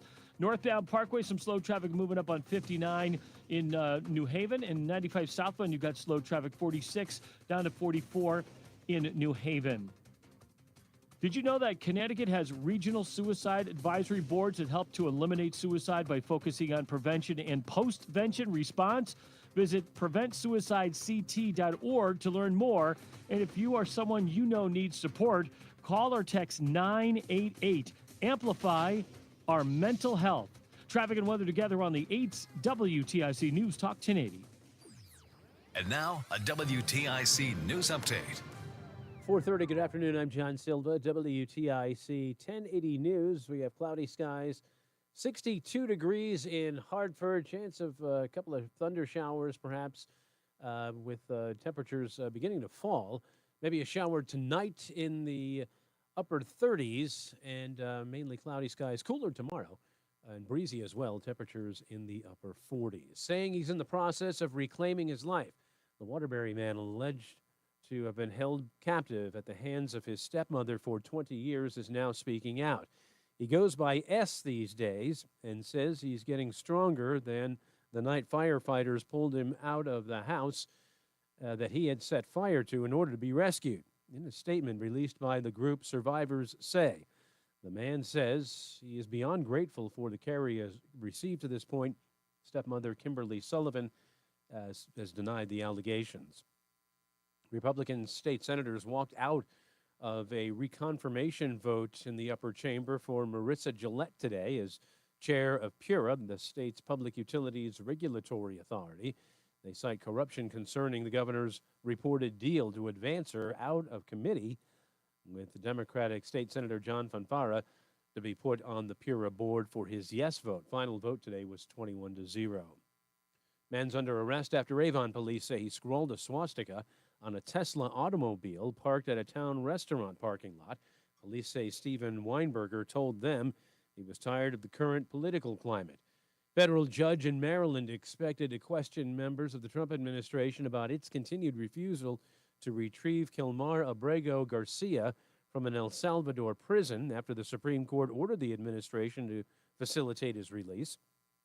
Hearing in district court comes a day after White House advisors repeated the claim that they lack the authority to bring the Salvadoran national from his native country.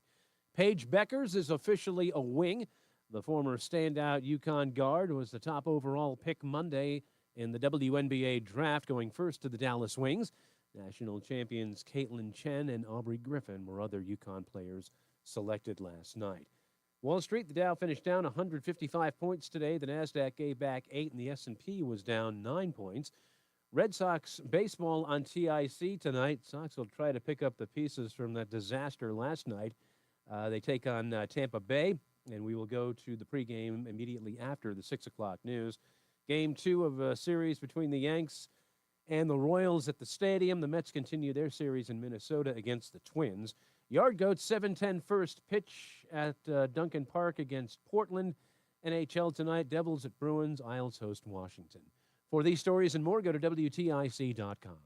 I'm John Silva, WTIC 1080 News. I'm elder law attorney Haley Allaire. Our greatest reward is happy clients telling us that they're very thankful for our help. Hi, I'm Carolyn from Coventry. Recently, my 82-year-old mother had a few falls and ended up in rehab. What we thought would be temporary care became permanent following an unexpected and fast decline. When we applied for Medicaid, it was overwhelming. I didn't know where to start. I contacted attorneys, but none seemed to really know this complex process. I will be eternally grateful to a family friend who recommended Attorney Allaire and the Allaire Elder Law team. From our first meeting, they patiently answered our questions, made sure to understand Mom's situation, then guided us, providing clarity, kindness, and compassion. When we were finally granted Medicaid to cover my mom's care, I felt a huge weight off my shoulders. We had been paying for her care, and were really starting to feel the pressure. I don't know how much longer we could have done that if the Allaire Elder Law team hadn't worked their magic. We would not have gotten to this point without them. Compassionate counsel and proven results. AllaireElderLaw.com. At California Psych,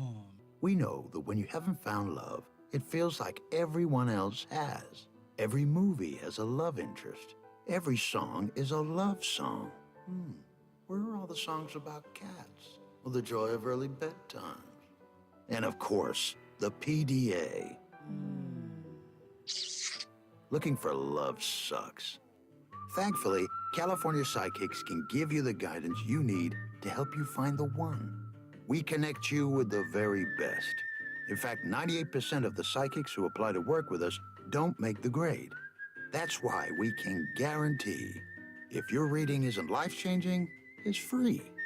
Download the app or connect with us at CaliforniaPsychics.com.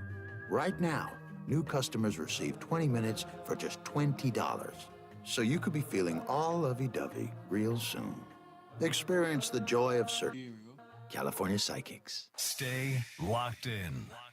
Reese on the Radio is on WTIC News Talk 1080. All right, we're going to be doing the stupidest thing I read today, but we're waiting until the next break to do it.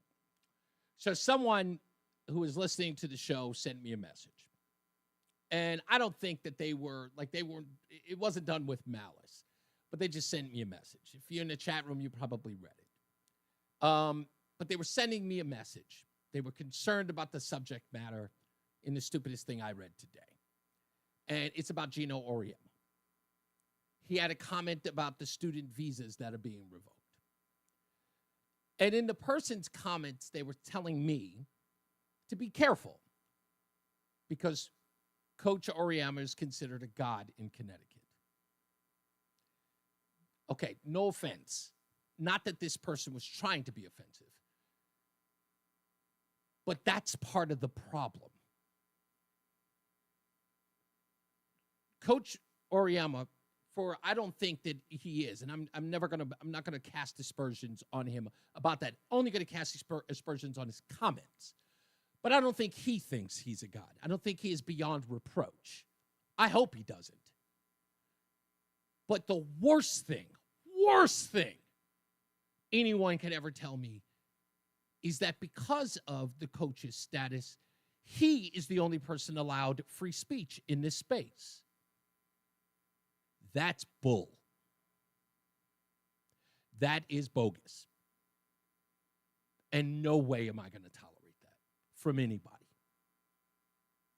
If someone has a problem with how I address the stupidest thing I read today, they're going to have to address it after I say it. I don't have to be careful.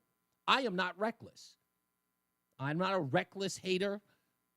I say things as they are. Everybody knows it. But yes, is it a possibility some people might be offended?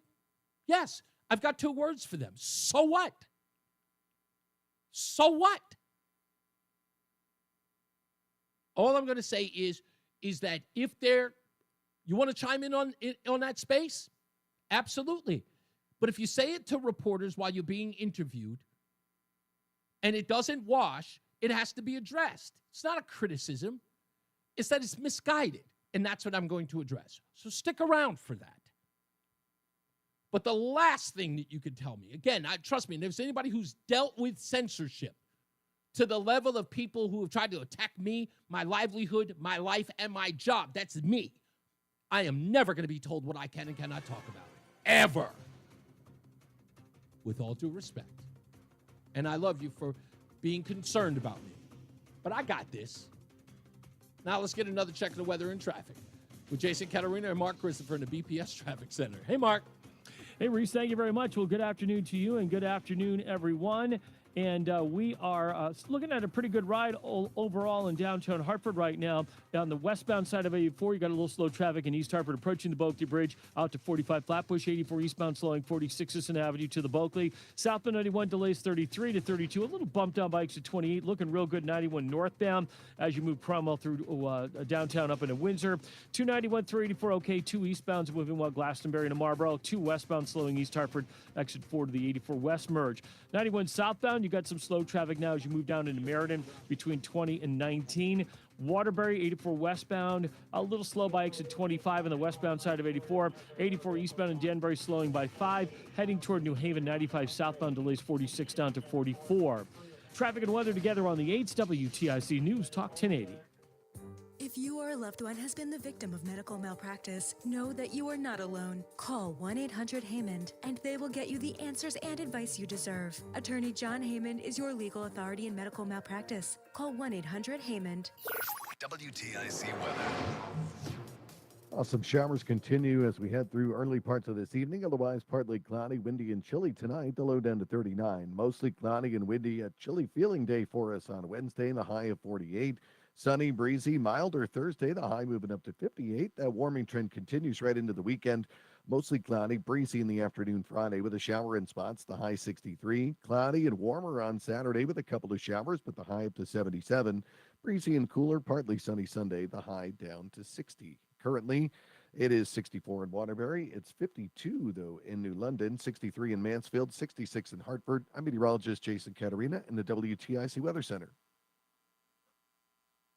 Join us this Sunday for Tumalo Financial, your go-to for retirement planning and taxes. Tune into the father-son duo from 7 a.m. to 8 a.m. or catch replay from 5 to 6 p.m. Tumalo Financial, retirement planning with integrity on WTIC News Talk 1080. Here at ALO, we believe hearing solutions to your main drain problems shouldn't cost a thing. That's why we offer free mainline drain camera inspections and free estimates on sewer line repair or replacement. Contact the trusted professionals at ALO when you call, click, or text today and say, hello, ALO. Call for details.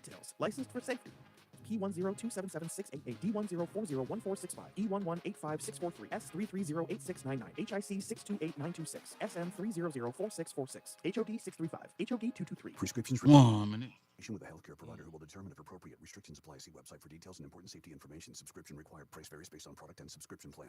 Hey guys, millions of men experience ED, but not everyone can access or afford treatments like Viagra. At HIMSS, our own board-certified urologist, Dr. Peter Stahl, knows this better than anyone, and he knows that HIMSS can help. Hi, I'm Dr. Peter Stahl, Senior Vice President of Men's Sexual Health at HIMSS. I've helped many guys with ED, and it has never been more convenient to treat than it is right now, thanks to HIMSS. Through HIMSS.com, you can access a full range of treatment options for ED, including daily or as-needed meds through a 100% online process. If prescribed, your medication is shipped to you for free. Find the ED treatment that fits your needs. Options at up to 95% less than the brand names when you get started at hims.com.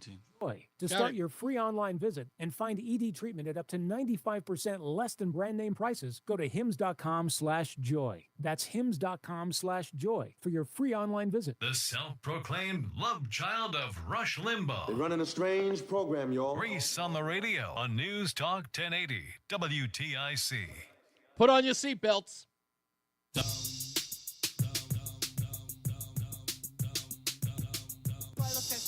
Yes, you do. Stupid as can be. This could very well be the stupidest person on the face of the earth. Stupidest thing I read today comes out of the Hartford Courant. Now, after the UConn Women's Championship, of course, Coach Gino Auriemma spoke with reporters.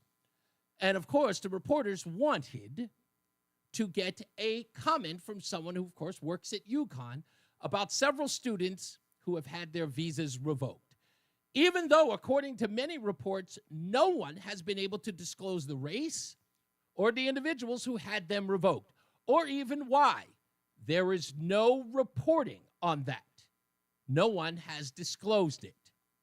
But yet reporters, always ahead of their skis, wanted reaction from people, and some people were willing to give it. Again, not informed with every detail. Let me read the Hartford Courant story. As the Trump administration continues to revoke visas and deport international students from universities across the country, the college sports world is bracing for the potential that some athletes may be affected. Not that they are, they may be. UConn said Monday that the federal government had revoked the visas of 13 members of its university community, including 12 students and one in a postgraduate professional program. UConn women's basketball head coach Gino Auriemma spoke with reporters on the issues after the Huskies national championship parade on Sunday. Auriemma has recruited plenty of international players over the years and had one on the rosters this past season. Jana Alfei of Egypt. UConn will add 2 more international players next season, Bianca Quinones of Ecuador and Gandhi Malau Mamel of Ireland. Quote, Gino said, "Yeah, you can't control it. And once again, it's a strange world we live in, right? You do everything right, and then all of a sudden you're told that doesn't work anymore. I don't get it. Thank God I became a citizen in 1994, huh? I'd be the first coach deported." Which begs the question, which obviously the reporters didn't think to ask. Coach, have you made anti-Semitic comments while you were working at UConn? Have you staged protests that supported Hamas on October 7th? Have you supported protests that said you wanted to get rid of Western civilization? I don't think so. So where does the quote, "you do everything right," and this happen? What are you talking about? No one is being targeted for quote unquote doing everything right. No one even knows why these people have had them revoked. Unless you know something the rest of us don't, which I would love to get some answers to, considering you work for the school. To make a blanket statement like that, as if to suggest, because they are foreign students, that they're having their visas revoked means that the only evildoers here are those who are revoking them, is a little beyond the pale, with all due respect. So again, I don't understand why any reporter in that space, I know they got the ink they wanted, which again was a popular coach, a god as it was referred, standing up for international students, upholding the narrative of the media, that these people are being wrongfully targeted just because they're foreigners. But see, the worst part is that This is the reason why I tell people, please, with all due respect, you don't have to comment. You don't have to. Hey, I don't know all the details about this, guys. Please don't get me involved. I can end up supporting somebody that may be a really, really bad intentioned person. Okay? Somebody's going to throw that back on me. With all due respect, I may not like the president of the United States, but you know what? I've got players on this team who might support him. I don't want to seem unbiased. I want to be a fair and equitable coach. That's all. I want to come here and play basketball and win championship after championship after championship. That's what they pay me to do. And people love me for that. Why get into the fold where people are going to be like, Just don't. It's not necessary. Look, Michael Jordan said it best. Right? When he wouldn't endorse the candidate going against Jesse Helms. He said, hey, Republicans buy sneakers too. I'm a sneaker salesman. With all due respect, I'm not getting involved in politics. Just not. And for what? What am I obligated to get into politics for? What's your reasoning? Because I'm a political guy? I'm the slam dunk guy. I'm the Air Jordan guy. I'm the sneaker guy. Until sneakers start being sold in political groups, I got nothing for you. This isn't a shut up and dribble thing, just so we understand each other. This is not a shut up and dribble thing. This is just an understanding of the facts, which clearly that's not happening. It's not an understanding of the facts. Even the people in the news media don't know why their visas were revoked. They don't. And they get people caught up in this, and this is why it's irresponsible. You got the people in front of you. You don't want to not say anything. You don't want to say no comment because then they think you're a chump. Yeah, you know what? I don't want to get involved in that. Why? Why not? Isn't it important? Some of your players are from other countries, and you're compelled to. No, you're not. No, you're not. Respect the game. Respect the people who play it. My students are great students. My students come in and they work hard, and they go in there and they get their class work done. They get great grades, and they come in here and they perform every year. And every year we win a championship. That's all I care about. And that's good enough for everybody. But come on. No one's trying to deport anyone. No one's trying to deport anyone. And to even put that into the ether, for what? That's all I'm asking. For what? For what? Hey, yeah, I want to kick around the president too. And it's that incessant need to be down. That may have worked during the Obama era. Not anymore. Not anymore. Now people are held accountable. They're held accountable for what they say. And it's not about cancel culture. It's about asking. Because then when it's revealed why these people visas were revoked, someone's going to have to ask the question, hey, this guy was promoting some pretty bad hombres. What say you now? Then you're going to have to walk the whole thing back. And then what happens then? Then the people that you were trying to get in good with will then call you a chump. See how that works? You end up like Gretchen Whitmer. That's how that works. So, look, let's just be classy. When we don't know, act like we don't know. That's all. And he's a great coach. Bar none. Without a doubt. But I think that's just the thing. Politics don't have to be downstream of everything. That's all I'm saying. 860-522-WTIC. Let's go to Joe in New Hampshire. Hey, Joe. Wowee. I could tell you a lot about Gino. Let me put it to you this way. I may have mentioned this to you in the past. Why would UConn allow him and his program to play the important tournament games down at the Mohegan Sun Arena, which is far smaller than the Gamble Arena on campus, where students can walk to the games? They don't need transportation, as opposed to going down the Mohegan Sun, which has been the case now for a couple of decades. You want to take a guess? Is there a gambling component involved, or is there something else? Well, unfortunately, the students that go down there, from what I've heard, I used to be in Connecticut. I knew everybody. There's another scandal involving a Ford dealership 20 years ago that you can look up that involved the athletic department. I'm not going to go any further than that, but the athletic director at UConn, whose first name was Lou, very popular, he pretty much fled his job and went out to the Midwest and got, another athletic director job.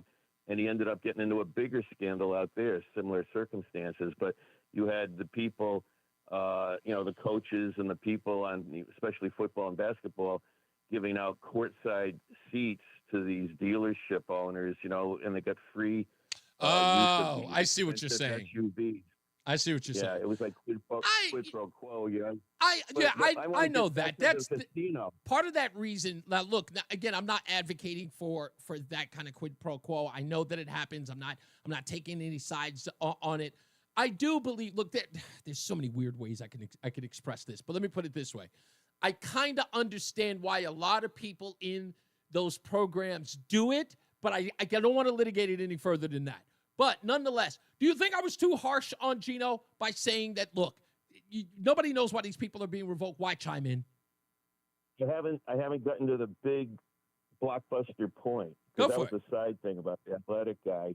I mean, there's so many things I can get into. I don't normally get much time on your show, but because I got a lot of calls. The big point. Go ahead. Yeah, the big point is, for a couple of decades now, instead of having 10,000 plus, mostly students in gamble, they have to take these shuttles down to the casino, and a lot of them have developed gambling problems because they're down there. You got the slot machines. Sure. I mean, that's a side issue in itself, the moral aspect. But Gino has how many restaurants in the Mohegan down there? Oh, he does? That's new to me. I haven't been to Mohegan in years. 2 restaurants, but it's a quid pro quo. As long as they can schedule those UConn games down there and fill up their arena, which is much smaller than Gamble, he's got those 2 lucrative restaurants raking in the dough. He's got 33 restaurants in Connecticut right now. He keeps expanding. Don't you know that? Well, that much I know. How many seats does the arena in Mohegan versus the UConn Stadium? I should have looked it up before I, That's okay. I'll look it up. I'll look it up. It's a Connecticut Sun plays there, yeah. So I'm guessing it might be 5,000 or 6,000. Okay, you're going to fill them both up. You're going to fill them both up no matter what the situation. This is like the Big East tournaments and key games. And another thing, here's another story. I'm a big investor, and I'm sorry. So what happened? I have no idea what happened. Anyway, sorry about that. My apologies. Tim is in Hamden. Hello, Tim. So these people who just happen to be deported all across the 68 here in Connecticut, just deported? happen to be people who, come on, man, had their visas revoked. Let's talk. Okay, so you think they can stand? They can be here next year? It's in the process. Okay. You can split all the hairs you want. It's obviously it's a fact that they're going to clamp down on these protesters and everybody else, call them every name in the book and everything. These guys up there, good grief. It's an obvious, factor that's going there. Just like the one, they took the one from Colombia and moved him down to Louisiana. He's gone. He's actually going to be leaving. A judge has ruled that he is to be deported. And why did a judge? Why did a judge? I have no doubt whatsoever. Why did the judge rule on that, Tim? Why did the judge rule on him being deported? Basically, what the Trump administration is trying to do is crack. Well, the down judge on is the person who made the ruling. What did the judge? What did the judge rule? So basically, the Trump. I don't want to get into your side little deals and stuff. The Trump administration is not a friend of academia. They think they're all commies. They're blah blah blah. They're going to go after Harvard for millions, if billions of dollars. It's the same thing. We don't want any, protesters at Yale.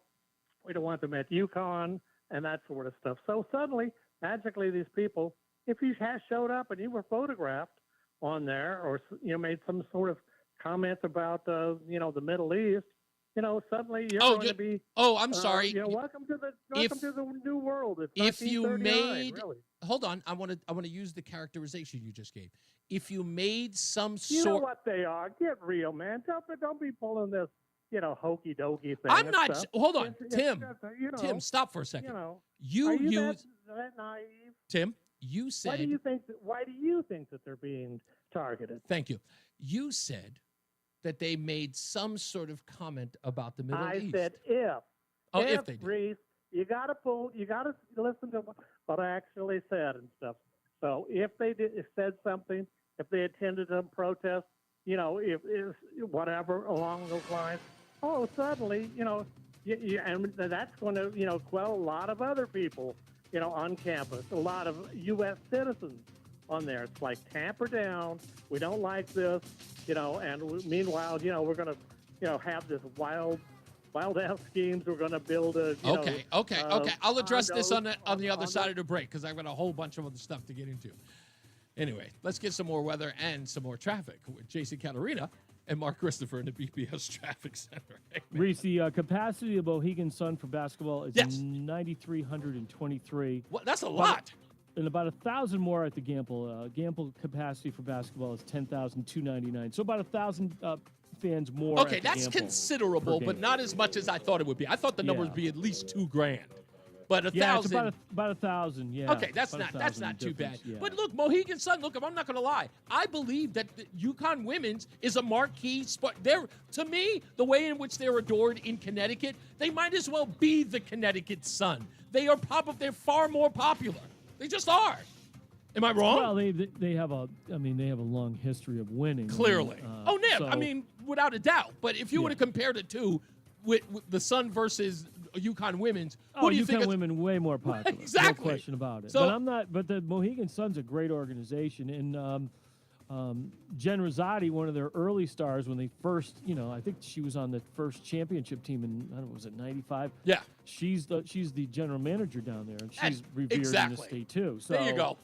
Yeah, I Exactly the mean, point. it's a win-win. Here's the thing, though, because they sold out the Boston Garden at a game last year, so there's some talk that maybe they may be moving to Boston. I mean, nothing concrete, but there's a little bit of whisper about that, so we'll see what happens there. Yeah. The only thing I don't know, because the TD Garden, you got the Celtics, Yeah. the Bruins, and a lot of concerts, so it'd be tough to get dates in there. So we'll see what Indeed. happens with that. If you're heading into Hartford right now, 84 eastbound, slowing 46 Sisson Avenue to the Bulkley, westbound 84 tied up, approaching the Bulkley Bridge out to 47 Sigourney, southbound 91 delays, 33 down to 32 A and B, and again 27 to 28. More slow traffic between 21 and 20 as you move Cromwell into Middletown. 91 northbound's okay, Cromwell up into Windsor Locks. 291 384 okay, 2 westbound's a little slow as you merge with 84 west. 9 northbound slowing Harbor Park to the Aragoni Bridge. 84 westbound Cheshire tight 26 to 25 in Waterbury, and 95 South New Haven slowing 46 down to 43 in New Haven. Traffic and weather together on the 8's WTIC News Talk 1080. WTIC is celebrating 100 years on the air and 100 years of serving Connecticut. This is WTIC and WTIC FM HD2 Hartford, an Odyssey station. And for the weather part of traffic and weather together, we'll have mainly cloudy skies, chance of a thunder shower, perhaps breezy. Temps topping out in the low 60s today. Shower threat ends tonight. We'll have lows in the upper 30s. Mostly cloudy, windy tomorrow, cooler. Temperatures only in the upper 40s, and then we'll close it out on Good Friday with a mix of sun and clouds and temperatures creeping back up to the 60-degree mark. Currently 62, partly sunny in Hartford. Good afternoon. I'm John Silva, WTIC 1080 News, asking for continued privacy as his case proceeds. The man who says he was held captive by his stepmother in Waterbury for 20 years has issued his first public statement. We'll get that story from WTIC's Dave Mager. He says call him F's for now. He's choosing a new name for himself, saying it's the first of many choices to make now that he's free. He says he's much better and stronger than the day he was rescued in February. He's thankful for first responders, investigators, and healthcare professionals, and he's thankful for a party marking his 32nd birthday. He calls it his first ever, and he thanks members of the public for their support, adding, quote, Someday, perhaps, my whole story will be told. The GoFundMe for S has surpassed $270,000. Dave Maker, WTIC 1080 News. Now, S is rehabbing at an undisclosed location. Stepmother Kimberly Sullivan is free on bail, wearing a GPS monitor. She pleaded not guilty to a series of charges, including assault, kidnapping, and unlawful restraint. She is due back in court next Tuesday. Court hearing today in the case of a Maryland man. Administration has said he was mistakenly deported to El Salvador but hasn't been returned. Maryland Senator Chris Van Hollen. It is absolutely unjust and illegal to have this Marylander detained one more day in a notorious prison in El Salvador. Correspondent Nancy Cortez. Their plan will likely be to try to say as little as possible. This U.S. District Judge has required of them that they provide regular updates on what they are doing to bring Mr. Abrego Garcia back to the U.S. And in their filings, they provide as little information as possible. Now, late word, the DOJ says the administration will facilitate the return of Abrego Garcia if he were to arrive in another port, then be deported to another country. President Trump threatening to strip Harvard's tax-exempt status if it refuses to submit to government oversight. Harvard says it will defy the Trump administration's demands to limit activism on campus. The federal government says it'll freeze more than $2.2 billion in grants and $60 million in contracts to the university. Other major universities, such as Columbia and Brown, have also seen similar pressure from the White House. John Fansmith, the senior VP for government relations at the American Council on Education. This is the most aggressive, thorough attempt at taking over colleges and universities, down to the level of, again, who they admit, what they teach, who can teach on their campuses, that we've ever seen from a Republican or a Democratic administration. Back here, Republican state senators walked out of the chamber in protest today before a vote to reconfirm the controversial chair of PURA. That's the agency that regulates utilities in our state. Democrats went on to confirm Marissa Gillette by a 21-0 vote. Republicans, though, take issue with the process that led to Gillette's renomination, calling it corrupt. Governor Lamont reportedly promised Democratic Senator John Fonfara a seat on the PURA board in return for Fonfara's vote to approve Gillette.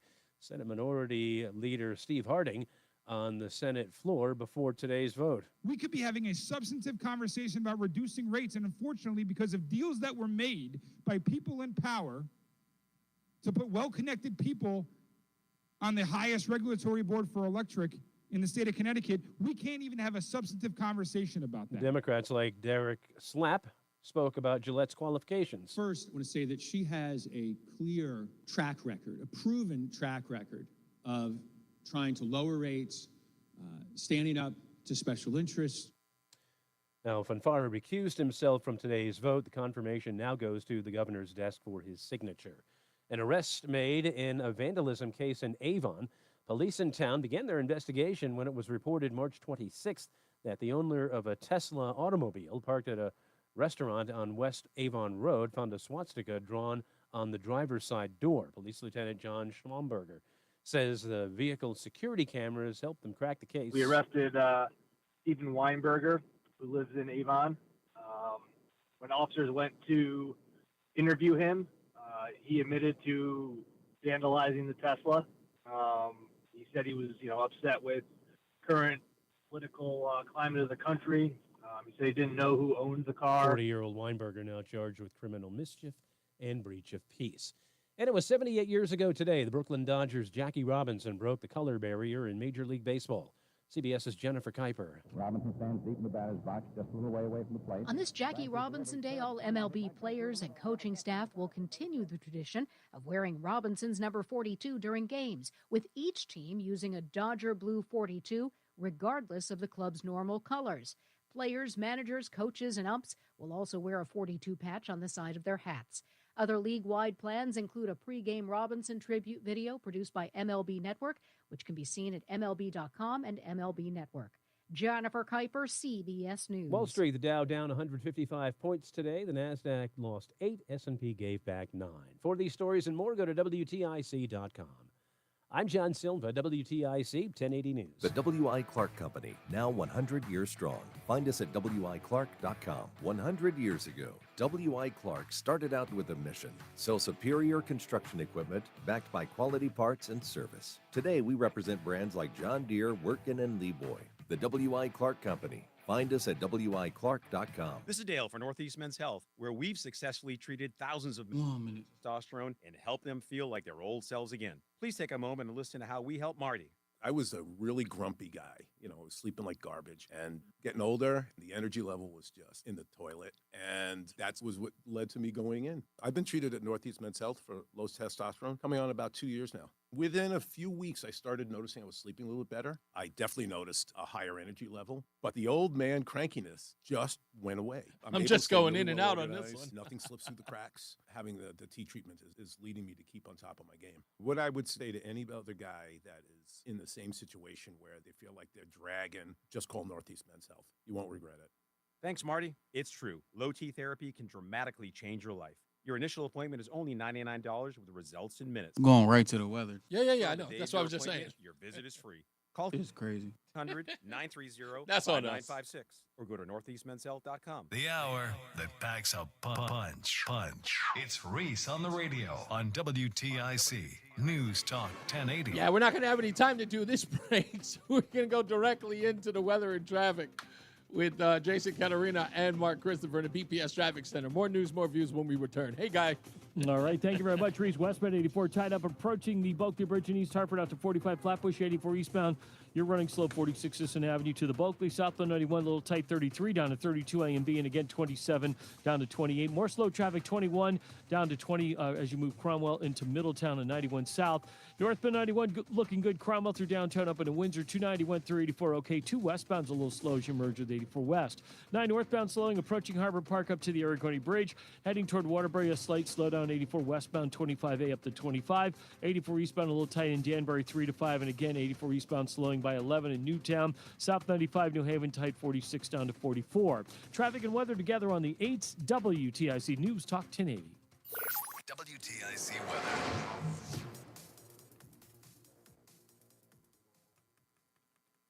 As we head through the rest of tonight, a shower in spots early this evening. Otherwise, partly cloudy, windy, and chilly for us. Now, mostly cloudy and windy as we head through the day on Tuesday. It'll be quite chilly for us, feeling at least at times, with a high of 48. Then for tomorrow night, breezy in the evening. Otherwise, partly cloudy, the low down to 37. Heading into the day on Thursday, starting a warming trend, sunny, breezy, warmer, the high up to 58. Turning breezy in the afternoon again on Friday with a shower in spots, but the high up to 63. Cloudy, breezy, and warmer with a couple of showers Saturday as well, but the high jumping up to 77. Partly sunny, breezy, and cooler for us on Sunday with the high down to 60. Right now, 59 in Waterbury, it's 64 in Mansfield, and 63 in Hartford. I'm meteorologist Jason Caterina in the WTIC Weather Center. When you're trying to find quality candidates, all the searching, screening, and interviewing can become a job itself. You need Indeed, the all-in-one platform that makes it easy to interview, screen, and hire quality people. Visit Indeed.com/credit. Frankie Valli and the Four Seasons, the last encores. August 2nd at Mohegan Sun Arena. Get tickets Friday, 10 a.m. at Ticketmaster.com. Need dental implants? Columbia Dental's prosthodontic experts specialize in placing and restoring implants for a natural, confident smile. Open 7 days a week. Call 860-645-0111 or visit columbiadental.com. Wesley Financial Group is not a law firm. Hi, I'm Chuck McDowell, the timeshare cancellation guy and founder of Wesley Financial Group. And I want to set the record straight. I am not an attorney. I've never wanted to be an attorney. And the truth is, I really don't even like attorneys. If I sound like an attorney or if I look like an attorney, I'll apologize. But what I've learned in my 15 years in the timeshare cancellation business is you don't need to be an attorney to get folks out of their timeshare. At Wesley, we've helped over 40,000 families cancel their timeshare without me being an attorney. And I want to share with you how we do it. Just give my office a call, and you will not talk to an attorney. And I guarantee if we take you as a client, we'll get you out of your timeshare, or you'll pay nothing. Call now for your free information kit. 800-714-9090. 800-714-9090. 800-714-9090. Did you hear? Come on, man. $10 gold You got Liberty it. coins from the 1800s has been found. These gorgeous gold coins are as bright and shiny as the day they were struck in the late 1800s, and less than 200 of these gold coins are available. Coin experts are calling this gold find an incredible opportunity. Call 1-800-969-0686 and you are guaranteed a $10 gold Liberty coin minted by the U.S. Mint in the 1800s. But with extremely limited availability, you must call now. These gold Liberty coins from the 1800s are still in uncirculated condition. That is history you can hold in your hand. To learn more, call 1-800-969-0686. Call now and you'll receive a free American Coin Collector's Bonus Package, a $40 value, free with every order. Call 1-800-969-0686 now. Secure your $10 gold Liberty coins dated from the 1800s before they sell out. That's 1-800-969-0686. Reese on the Radio is getting ready to drop some knowledge on WTIC News Talk 1080. Drop it. Yeah, we'll talk about Stephanie Thomas, the Secretary of State, tomorrow in the opening monologue. I'll break all of that stuff down as well. Plus, I've got phone calls, which we'll get to in a short bit. Don't forget, in this hour, near the end of the show, be the last but not least caller of the day so that you could win a dozen bagels a month for 6 months, courtesy of Between Rounds, the Bagel Bakery and Sandwich Cafe in South Windsor, Manchester, and Vernon as well. And we're having a good time handing that out. So try to, when the phone lines are clear, we'll get somebody on that. It's going to be done. I want to talk about this real quick. This is this story about the Maryland man. And, you know, Tim in the last call, I tried this over and over again with liberals or people on the left, you know, with no concern about what people say in this country or how they behave in this country. And I said it earlier in the last hour that there are a lot of people who come to the United States because of the freedoms that are given to citizens here. And then there are others who want nothing to do with those freedoms other than to exploit them. To come here and do the things that they would never be allowed to do in their own country. I remember listening to that imam in the Dinesh D'Souza documentary. I think it was Trump Card. Was the one that Dinesh D'Souza did. He was talking to that imam. I played him before. His name escapes me, but I'm sure I have the audio here somewhere. We talked about Ilhan Omar. And he says that Ilhan Omar is in the United States promoting abortion. A woman who in her own country would never be allowed to even utter that word. Where she would never be allowed in her own country of Somalia to suggest aborting a Muslim man's child. But in the United States, goes nuts.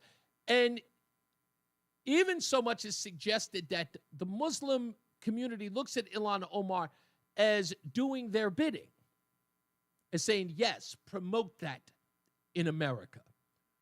Get them to be as depraved as they possibly can be. Promote that. That's the way the imam described Ilhan Omar and people of her ilk, that they want that infiltrating. There's this huge story going on in Texas right now about this community that is trying to have Sharia law on American soil. And there are so many people who are scared to death to even approach them in the event that they might appear Islamophobic. Can't have that. That they would allow a religious group to come in and completely change Americans' laws to suit their own needs. That people are so afraid today. I always go back to this, and I know sometimes I can be kind of like beating the same drum over and over again, but I always go back to that 60-minute piece, and I'm going to find it. Somebody out there, somebody in our coveted Reese on the Radio research department, please, if you can find this video, I beg of you, I would be so grateful. There's a video of this Black Ops guy who said that he was the one who was torturing and questioning Khalid Sheikh Mohammed, the so-called architect of 9/11.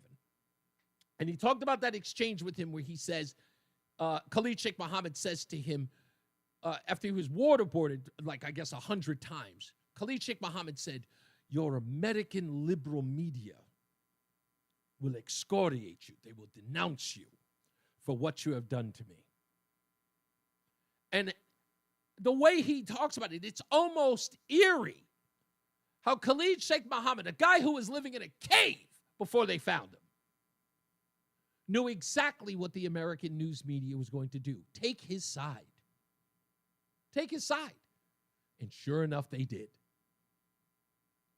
And that's the world we're living in now. Tim, not with... I mean, I hate to say it, but that's what this whole thing is about. Celebrating, cheering people, condemning the country you live in. It's like allowing them to come in and burn down your house and you stand outside cheering them on. Yeah, I never liked that house anyway. You bled for this country. You put sweat equity into this country. For foreign nationals to come into the country and to berate it and to talk about the destruction of it and for you to cheer them on and to fight for them to come into the country, to stay in the country. This idea, I'm here just watching this news story, no matter where it goes, even on Fox, referring to him as, quote, Maryland man. He's an El Salvadorian man. He just is. He's not a Maryland man. He was just in Maryland. He's not a Maryland man. He'd have to be a Maryland citizen, an American citizen, in order for him to be a Maryland man. But he's not. He's a dad from El Salvador. But words matter. And this nonsense about, the Trump administration is removing them. The other story, I didn't even realize that. I meant to bring this up as well before I go to the phones. Avelo, the airlines Avelo that's being now protested at Tweed. Did you know that Avelo is not, their government contract to deport people isn't new? It isn't new at all. They've been deporting illegals for a while. They deported illegals during the Biden administration. They did. They had a federal contract. Does anybody know that? Anyone? I had to find that out today. I was like, really? Is that true? Sure enough, it is. And thank God for the good work by Jim Cameron at the Connecticut Mirror. Nobody had an issue with it then. And everybody loves that airline because of its cheap fares. And now there are people saying, and acting, again, not even bothering to look up the fact that Avelo's done this before. It's laughable to watch these people and what they are willing to protect and then admonish. Remember, here's the crazy part in all of this, right? MAGA folks are Nazis, not patriots. But Khalil Mahmoud is a patriot for wanting to destroy Western civilization. He's a hero. He's a martyr. It's ridiculous.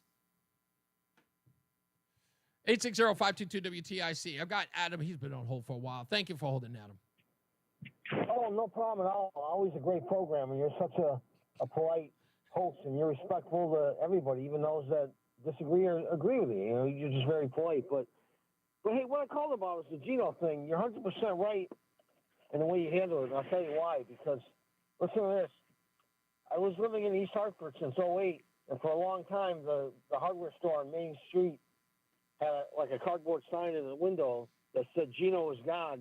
And even some of the Christians at Truth Baptist Church, they were disgusted with it because they don't know who God is, you know. Anybody will put that sign up? He's Jesus Christ who died on the cross for us, you know. You know what? Again, like the person who wrote in the chat room, I get that's how do I put it? It is conventional wisdom. And I understand his status here. Look, it's Connecticut. You have I went after Robert Kraft after one of the playoff games, and I referred to him as, it was the AFC Championship game, and he clearly appeared, let's just say, inebriated at best at the post-game interview, and I referred to him as Drinky the drunk guy. Do you know what people did in Boston? They petitioned to get me off the air. Yeah, they probably did that. But yeah. But, I mean, you're not doing it with Sebastian. Sebastian used to berate those brides, and when he got taken off the air, told not to do it anymore. My father was wondering if a mobster did it, but he said no, it was advertisers. But Sebastian, I wouldn't do this. This is cool and mean, but he would, when the Hartford Courant used to publish brides in the wedding section, he would criticize ones that weren't that attractive. Oh, yeah, that's not. You don't need to do that. That's punching down in the worst kind of way. Adam, let me move on. I got plenty of people in there. I appreciate you, Adam. Let's go to Tony in Farmington. How are we doing, Tony? Good. How you doing? I'm pretty good, sir. Come in a little clearer. I couldn't hear you. A little muffled. Listen, I'm having trouble getting any kind of an audio signal when I go on WTIC's website or the Odyssey website. Do you know anything about that? I get no audio whatsoever. And are you going on a traditional radio to get a signal? No, I'm going. You're going to the website. I'm sorry, I did hear you say that. My bad. I don't know why. I'll ask somebody in I guess in technical, see if I can get IT on it. Yeah, this has been going on for like 3 or 4 days. I haven't gotten any audio signal, and I've called the business office, left like at least a couple of messages as to what's going on, but I don't hear anything. Okay, well, I will. I'm sure they're listening, so somebody will look into it and they'll let us know, and I'll let you know as soon as I can. All right, sounds good. Thank you, sir. I appreciate you. Let's go to Sean in Meriden real quick. Hey, Sean. Hey, real quick. I'm a firm believer, and I'm done being nice. If you don't like our country, and so get the hell out. Well, I mean, it's that simple. There's planes that fly everywhere. That's so great. Omar and all you guys, just go. Just feel free to go. Like the girls that flew into space, they should have just left them there. But you do, Sean, you do have to understand, they're not here saying that they hate the country. Like, you make very, very good sense. If you don't like it here, you should leave. I say that to everybody.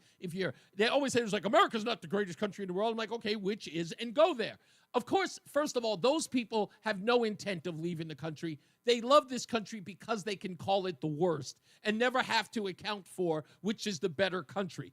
But the people we're talking about, like Khalil Mahmoud, these guys, the reason why they're here is to dismantle it. It's not just to hate it. It's actually to recruit more and more people to hate it as well, and perhaps get them to change or rearrange, as one former president once put it, fundamentally transform the country by using it, through protests and through extortion, which is exactly what it is, and doing it through the college ranks. Because I always say this, and you know this better than I do, Sean. Here's the thing. Look at the administration or the politicians or even the thought leaders that we have today.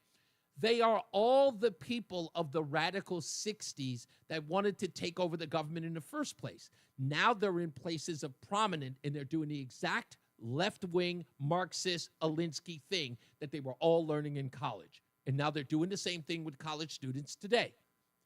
They're just regurgitating the same thing. And you're right. And the last thing I want to say, Bernie Sanders going to that thing, Coachella, preaching to them about the system. And dude, you own 3 houses and you're a socialist. You're supposed to be like, spread the wealth and everything like that. And you're standing up there. Anyone who was not stoned at that place should have understood him. But then he would have not been able to make sense to anybody else because they're all, like, totally, man. Mom and dad are still paying. Go ahead. Get out of your mom's basement. Then come talk to me. Exactly the case. You know what? Look, I would give Bernie Sanders more credibility if he lived in a shack, but to own 3 houses and then when asked about it to say, well, I'm a U.S. senator and I have 3 houses and I should. He's the best. You sound just like him. I know. That's scary. Thank you, man. I appreciate you. That's what he does. You know, we are turning into an oligarchy. I have 3 houses. I don't get it. I just don't get it. I don't get it. Do you understand that, first of all, if they still did MTV Cribs, Bernie Sanders would be balling. You'd think he had like several platinum albums. This guy he's laughably ridiculous. Alexandria Ocasio-Cortez, too. Did you hear this nonsense? She's going to a fight the oligarchy, speech, flying first class. She didn't even have the audacity to go coach. I love these people, just how ridiculous they are. Anyway, we'll take another break. We'll talk about this hot mic situation. That was rather interesting. We'll talk about that. Maybe we'll preview some of it for tomorrow. The audio is awful. We'll get into that as well. Now let's get another check of our weather and our traffic with Jason Katarina and Mark Christopher in the PPS Traffic Center. I'm going to get it right. I thought I had it. I can't stop saying Katarinas. I don't know why. Singular? You need singular, Yeah, right? singular. That's Not it. plural. Singular. Okay, just remember singular. All right, thank you very much, Reese. Well, if you're heading into Hartford right now on the southbound side of I-91, you got some slow traffic as you move from exit 33 down to 32A and B. And then look out for an accident on the right shoulder between exit 28 and 26 on the Hartford Weather Shield line. So you're backed up to 27 behind that. Northbound 91 moves well. Cromwell through downtown up New Windsor, 84 eastbound, a little slow, about a mile before 46th Avenue, down to the Bulkley. Westbound 84 is tight from the Bulkley Bridge out to 47 Sigourney Street. We have an accident 72 westbound now in New Britain by exit 1B. That is the ramp that takes you to 9 southbound. The left lane of that ramp is blocked with an accident there, so a little bit of a delay getting through there. Stay right. If you are heading into downtown Meriden right now, 91 southbound delays 19 down to 17 for the Wilbercross Parkway. Westbound 84 Cheshire into Waterbury slowing 26 to 25. 84 eastbound Danbury tight by 3. Again, some slow traffic. 84 eastbound 8 to 11 in Newtown. 95 South New Haven slowing 46 to 44. Traffic and weather together on the 8th WTIC News Talk 1080.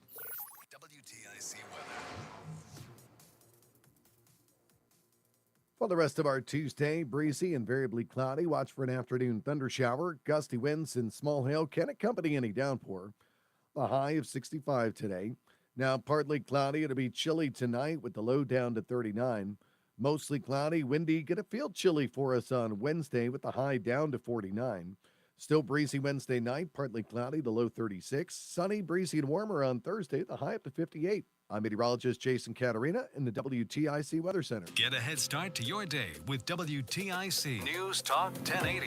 Listen to us live on the Odyssey app before you even hit the road. Get the breakdown on the biggest news stories that Connecticut is talking about. To get started, download the Odyssey app and search for WTIC News Talk 1080. And now, a WTIC news update. 59 degrees at 5:30. I'm John Silva, WTIC 1080 News. Police in New Haven have a homicide investigation on their hands. They were called to the area of Greenwood Street and Legion Avenue this afternoon. That's where they found a 15-year-old male victim. There's no word yet on suspects or a motive for that shooting. Waterbury man says he was held captive by his stepmom in his home for 20 years and is now speaking out. In a statement, the man who calls himself S says he was held prisoner from the time he was taken out of school at age 11. He also thanks first responders and law enforcement who rescued him in February. The man said he set the family home on fire to be rescued. Kimberly Sullivan has denied the allegations and is now free on bond. The federal government says it is freezing more than $2.2 billion in grants and $60 million in contracts to Harvard after the institution said it would defy the Trump administration's demands to limit activism on campus. The president has suggested he might temporarily exempt the auto industry in the meantime from tariffs he previously imposed on the sector to give car makers time to adjust their supply chains. Avon man arrested for drawing a swastika on a Tesla automobile in town. Police say Steve Weinberger told them he wasn't targeting anyone specifically, but that he was venting frustration over the current political climate. Grow up. Hartford Board of Education about to meet one of its agenda items, a $458 million school budget for the 2025-26 school year. And a member of a violent Waterbury street gang is going to prison. Jason Cabrera learned his fate on Monday. He gets 17 years behind bars. The 26-year-old named in a grand jury indictment alleging 36 charges against him and other 960 gang members. Dow down 155 on Wall Street today. NASDAQ down 9, NASDAQ down 8, S&P down 9. Red Sox and Tampa Bay tonight. Pregame follows the 6 p.m. news. Yanks at the stadium against the Royals. The Mets continue their series against the Twins in Minnesota. And in the Eastern League, the Yard Goats begin a 6-game series with the Portland Sea Dogs, 7:10 first pitch at Duncan Park. I'm John Silva, WTIC 1080 News. At Aiello Home Services, we handle hundreds of water heater issues a year. We know how much of an inconvenience no hot water is, and with our fully stocked trucks and warehouse, you can get your hot water back as soon as the same day. Contact the trusted professionals at Aiello Home Services when you call, click, or text today and say hello, Aiello. Call for details. Licensed for safety. P102776688, E10401465, E11856443, S330869, HIC 628926, SM30044646, HOD 635, HOD 223. Are you a proud Connecticut business owner? We are too. With more than 48 years of experience handling business transactions for small and mid-sized businesses, and we know that not every business relationship works out as planned. If you found yourself in a dispute, call the law firm of Brown, Payne, Darris & Scott. Our team of business lawyers have over 100 years of combined experience. At BPS Lawyers, you get more than a lawyer. You get a full-service law firm. Call us at 860-CALL-BPS or visit bpslawyers.com. Nick Payne Darris is responsible for the content. 1 minute. Attention. Have you racked up $10,000 or more in credit card debt? Are you barely getting by making minimum payments? With credit card debt reaching all-time highs, National Debt Relief is notifying consumers about significant debt relief options currently being made available to help those with overwhelming credit card debt. These options may reduce a large portion of credit card debt for those who qualify. You don't need to declare bankruptcy or take out a consolidation loan, and you may only have to pay back a fraction of what you owe, even if you have bad credit. National Debt Relief has already reduced the credit card debt for more than 550,000 consumers, so don't wait. If you owe $10,000, $20,000, or even $100,000 in credit card debt, you can now take advantage of this financial debt relief as the cost of living continues to skyrocket. To check what debt reduction you may qualify for, 207-4545. That's 800-207-4545. Once again, that's 800-207-4545. Whoa, hold up. Let's not put all 100 candles on the cake. Slow your roll. That's a fire hazard. And there's expensive radio equipment in here. And I'm not quite sure what I'm wearing is fireproof. We're back. It's Reese on the Radio, News Talk 1080 WTIC. We will get to the last but not least caller of the day. So if you'd like to be that individual, please give us a holler at 860-522-9842. I want to play this because I got a lot of sort of pushback. I said, no, you don't know. You don't know. You don't know. I always know. I always know. I wouldn't say it if I didn't know. Ladies and gentlemen, I'd like to introduce you to a company. Maybe some of you have heard of it. Maybe some of you haven't. The company is called, wait for it, Crowds on Demand.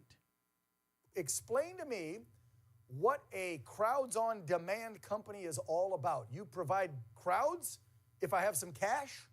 Dan, thanks so much for having me on your show. Yes, Crowds on Demand is the largest protesting company in the country. We've been around for 13 years, and we serve as a vehicle for people to fund and then execute effective, peaceful, law-abiding protests all over the country. And we've been doing so for quite a long time with a lot of success. Okay, and so people can literally call your company and get a bunch of paid actors, if you will, to stand up there, hold signs, and scream on the street corner, because that's what your company does.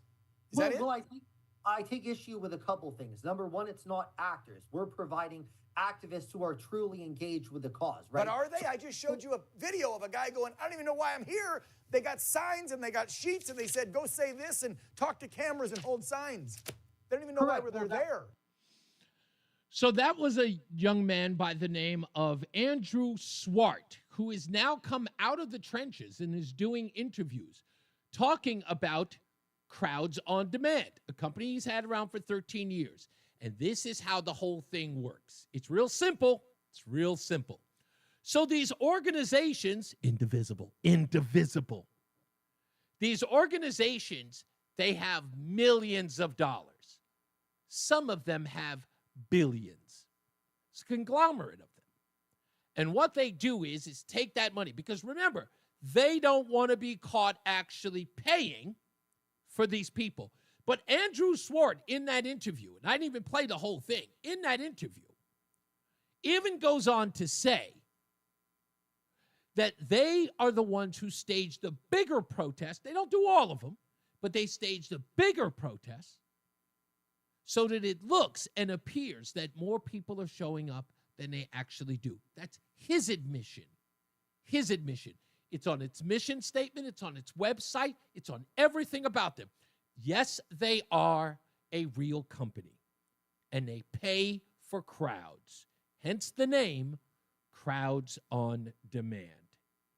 Sure, he thinks that they're politically active, but you shouldn't have to pay for them if they're engaged. So, again, and I try, folks. I try, but I don't need anybody to believe me. Facts are on my side. That's all. Let's get another check of the weather and traffic. These two gentlemen have the facts. They've got, well, at least the weather thing might be iffy. Jason Caterina's got the weather, and Mark Christopher's in the BPS Traffic Center. Hey, man. Hey, Reese, thank you very much. This traffic report being brought to you by Columbia Implant Center in Manchester. And if you're traveling 91 southbound, look for slow traffic moving down by 32A and B. And again, another bump, 27 down to 28 on the Hartford Weathersfield line. Northbound 91, good ride, Cromwell through downtown up into Windsor. Westbound 84 approaching the Bulkley Bridge to 47 Sigourney. 84 eastbound, you've got delays about a mile before 46th Avenue down to the Bulkley. 291 through 84 moving well. No issues 2 eastbound, Glastonbury to Marlboro. Quiet Middletown. 84 westbound in Cheshire, slowing 26 to 25A in Waterbury. Again, 22 to the Mixmaster in Waterbury on the westbound side of 84. Eastbound 84, a little tight 3 to 5 in Danbury. Again, some slow traffic. 84 eastbound 10 to 11 in Newtown. Southbound Parkway, you've got slow traffic 60 into the West Rock Tunnel. 95 southbound delays New Haven 46 down to 43 in West Haven. Stuck in traffic again? Don't waste another minute. Columbia Implant Center in Manchester gets you in and out fast, often in just one day. Open 7 days a week. Get your smile back now. Columbia Implant Center, ColumbiaImplantCenter.com. Traffic and weather together on the 8's WTIC News Talk 1080. WTIC weather. A little thunderstorm action around East Hampton right now and over toward Colchester, making its way off to the east right now. Outside of that, just a couple of spotty showers out on the radar currently. Now, as we make our way through the evening and tonight, we'll continue to deal with a little bit of shower action early this evening. Otherwise, partly cloudy and windy. Chilly, the low down to 39. Still windy for us and going to feel chilly as we make our way through Wednesday with mostly cloudy skies. The high only 48. Sunny, breezy, milder for Thursday, kicking off a warming trend that'll last right into the weekend. The high up to 58. Mostly cloudy day on Friday. Breezy, a shower in spots for the afternoon, but the high up to 63. Now Saturday, if you can dodge a couple of showers, it'll be cloudy and breezy. The high up to 77. Partly sunny, a cooler and breezy day on Sunday with the high of 60. Right now, it's 55 in Waterbury, Danbury at 57, Hartford at 59. I'm meteorologist Jason Caterina in the WTIC Weather Center. You ask a lot of your liver, so give it the support it needs with Active Liver. Go to NordicUSA.com, Amazon, or ask for Active Liver at your local CVS. New you, New Nordic. ProHealth Physicians has proudly been keeping Connecticut healthy for nearly 25 years. ProHealth accepts Husky Medicaid, Medicare, TRICARE, and most major insurances. For trusted local care for your whole family, call 1-855-CT-MD-411 or visit ProHealthMD.com. So, you want to buy a house. You could go online, do your research, find the dream listing, go see it, and get catfished. Back to the drawing board. More scheduling, more viewings, more. Keep this Mona. doesn't even look like the photos. You could finally find one that does match Let her the know photos. she'll be Then last. comes the offer. Stress rush? Yep, make that 3. And here's the paperwork. Yep, never-ending paperwork. It's a lot. But you don't have to do it alone. Because there's an agent who's a realtor here to guide and help protect you as you find the home that's right for you. Realtors are members of the National Association of Realtors. Right by you. Good morning, Doctor. Hi, Doctor. Doctor? Dr. Jackson's practice is growing. What do you mean we're still short-staffed? He needs a good patient doctor. How do we not have enough doctors to doctor all these patients? And he doesn't have the patience to sift through hundreds of resumes. I need Indeed. Indeed you do. When you sponsor a job on Indeed, it's easier for talented candidates to find it, which makes it easier for you to hire them. Visit Indeed.com/credit and get $75 towards your first sponsored job. Terms and conditions apply. Prescriptions required. 1 minute. With a healthcare provider who will determine if appropriate. Restrictions apply. See website for details and important safety information. Subscription required. Price varies based on product and subscription plan. Hey guys, millions of men experience ED, but not everyone can access or afford treatments like Viagra. At HIMSS, our own board-certified urologist, Dr. Peter Stahl, knows this better than anyone, and he knows that HIMSS can help. Hi, I'm Dr. Peter Stahl, Senior Vice President of Men's Sexual Health at HIMSS. I've helped many guys with ED, and it has never been more convenient to treat than it is right now, thanks to HIMSS. Through HIMSS.com, you can access a full range of treatment options for ED, including daily or as-needed meds through a 100% online process. If prescribed, your medication is shipped to you for free. Find the ED treatment that fits your needs. Options at up to 95% less than the brand names when you get started at hims.com/joy. Online visit and find ED treatment at up to 95% less than brand name prices. Go to hims.com/joy. That's hims.com/joy for your free online visit. What's up, everybody? You know who it is. You know who it is. Explain to me It's Reese On The Radio. what a Frederick crowds Douglass on of the demand 21st company is century. all about. You provide It's crowds. WTIC If I have some cash. NewsTalk 1080. I did it again. Anyway, we're back. Reese On The Radio. NewsTalk 1080 WTIC. Last but not least, caller coming up as well. Tomorrow, we'll get into the hot mic thing because we got to the immigration, we had a guest, and all other stuff. I'm also going to be talking to one, if not 2 parents that are involved in this Connecticut teacher scandal. There's a Connecticut teacher who has been arrested twice. First arrested for tickling a student at a rabbinical school. He's been arrested again.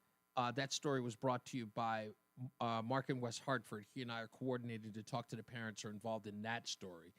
And we'll have that to you, if not later this week, by Monday, because the parents involved cannot speak live on the air because, of course, it's an ongoing case. So what we're going to do is we're going to edit it for time and interview them.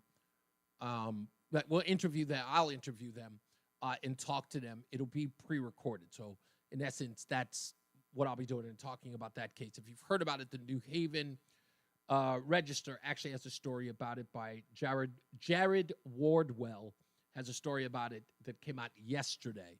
If you want to read the details to that case, but we'll talk to 2 of the parents who are involved in this case, and I'll talk to you about that, like I said, in the coming week. All right, with that, we need to get up out of here. What was the other thing that I need? No, I don't need to get into that.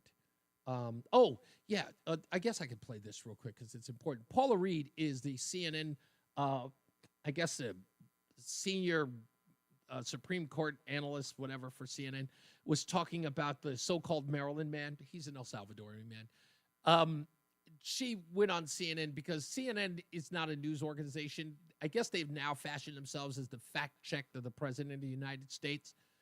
So on Jake Tapper's show, they brought in Paula Reed to fact check the president on whether or not he has to return this man from El Salvador back to the United States, even though he has no citizenry in the United States. Here's what she said. President Trump and President Bukele made it clear that Abrego Garcia will not be returned to the United States, despite this U.S. Supreme Court ruling saying that Trump had to facilitate his return. So are they just ignoring a U.S. Supreme Court ruling, or is the fact that the ruling was so mushy, in your words, yes, giving him an opening? It's a technical term I learned in law school, Jake. Mushy, look, they're working within the ambiguity that the Supreme Court justices gave them. They did not order the administration to return him to the United States. They said that they need to facilitate this return. They could have said, we order him returned, but they didn't do that. So you heard the Attorney General. She was being very careful in the Oval Office. When she was asked, would you help? She says, of course we'd provide a plane, right? Thereby facilitating whatever El Salvador is doing. The Supreme Court appeared to defer to the executive branch, given that this is an international matter. And you see, yes, it does look a little bit like a semantic game, but they are playing within the bounds of what the Supreme Court ruled. So no, they are not defying this order. Yeah, because it would be stupid for the Supreme Court to say, return a non-citizen to a country that is not of his origin. Constitutionally, that makes no sense. Yeah, the guy ain't from Maryland. The guy's from El Salvador. The Supreme Court can't tell you, return an El Salvadorian or Salvadorian to the United States, a country where he has no citizenry. Why that needs to be explained to people, I have no idea, but I guess just people are stupid that way. Let's go to our good friend, White Mike in Florida, who I'm certain, please, don't, if it's going to be about this kid again, I'm trying to get better stories on this guy. What do you got? So the judge who opened her mouth about this case looks like, from her photo, that she clearly is on a softball team with a group of Melissa Etheridge impersonators. Why we're letting women be judges is beyond me. I don't know who the genius was that thought that women who are devoid of reason and calm are allowed to make legal decisions is beyond me. Goodness gracious.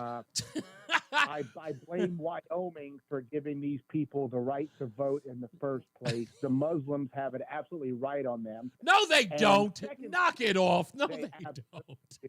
Walk behind and keep your mouth shut.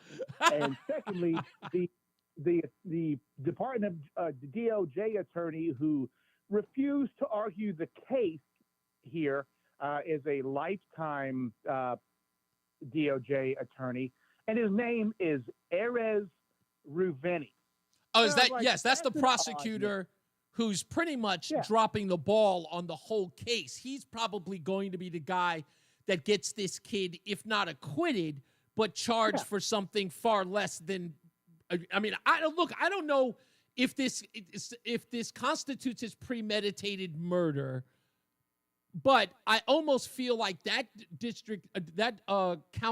counselor is almost playing this incompetence role because he doesn't want to be the prosecutor who ends up railroading this kid, this black kid, and he doesn't want to have that on his. No, different case. I'm talking about the Maryland. Oh, the Maryland case. I'm sorry. Yeah, the Department of Justice attorney who refused to argue the state's case. And right. He said that he was mistakenly, in the brief, he said he was mistakenly taken to El Salvador.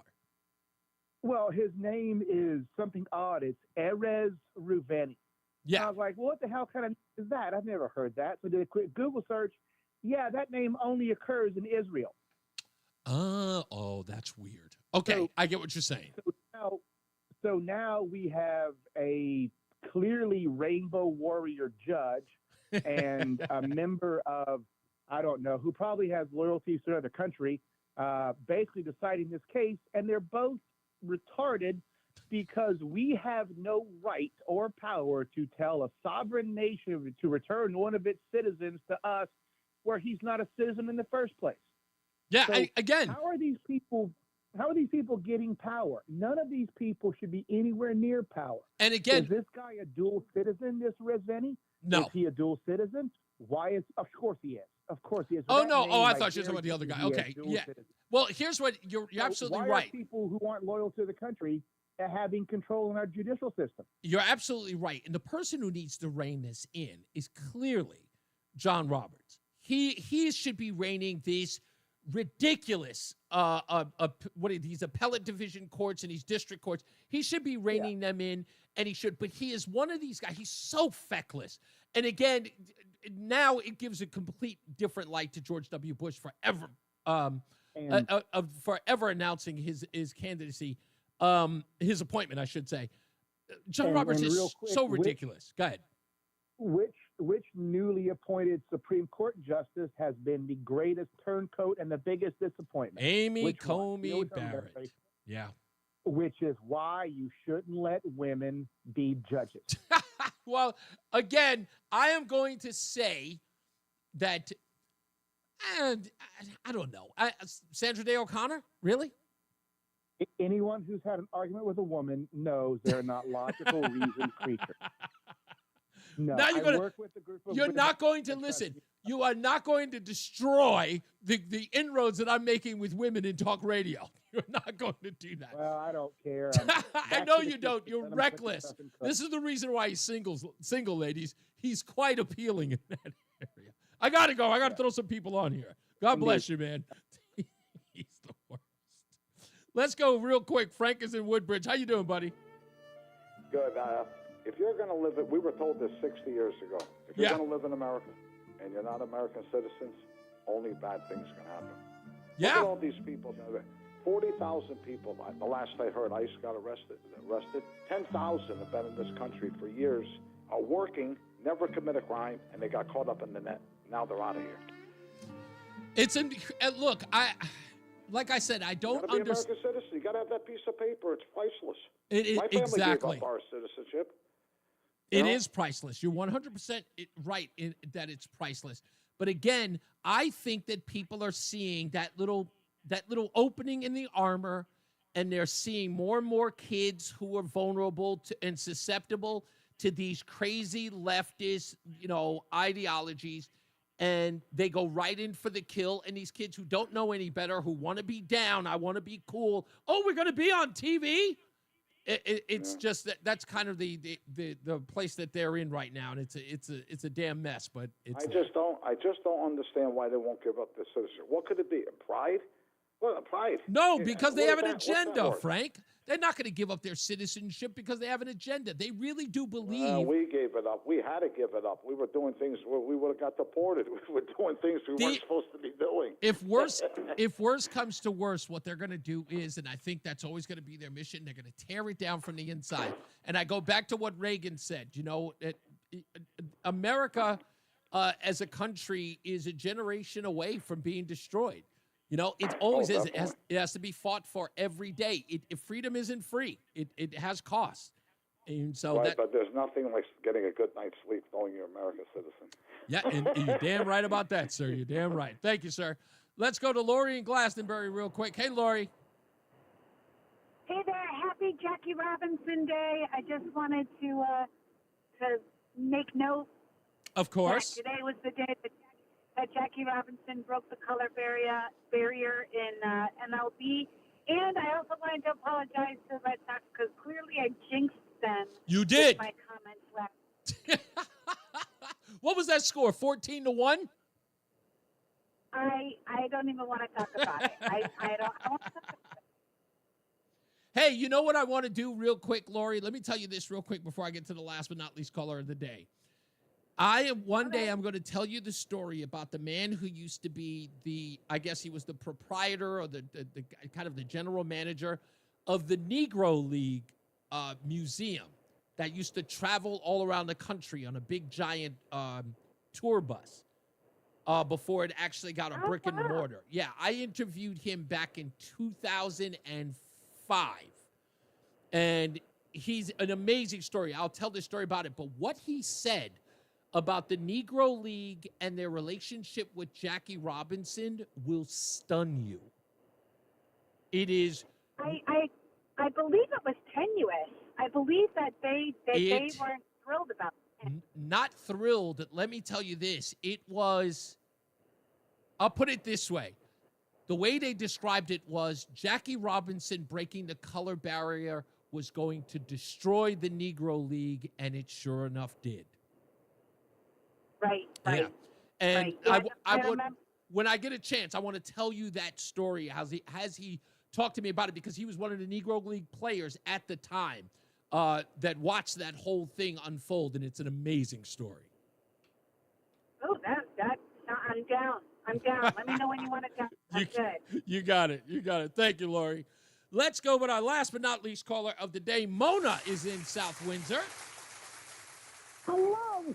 Hello, Mona. You are the recipient of a dozen bagels a month for 6 months, courtesy of Between Rounds.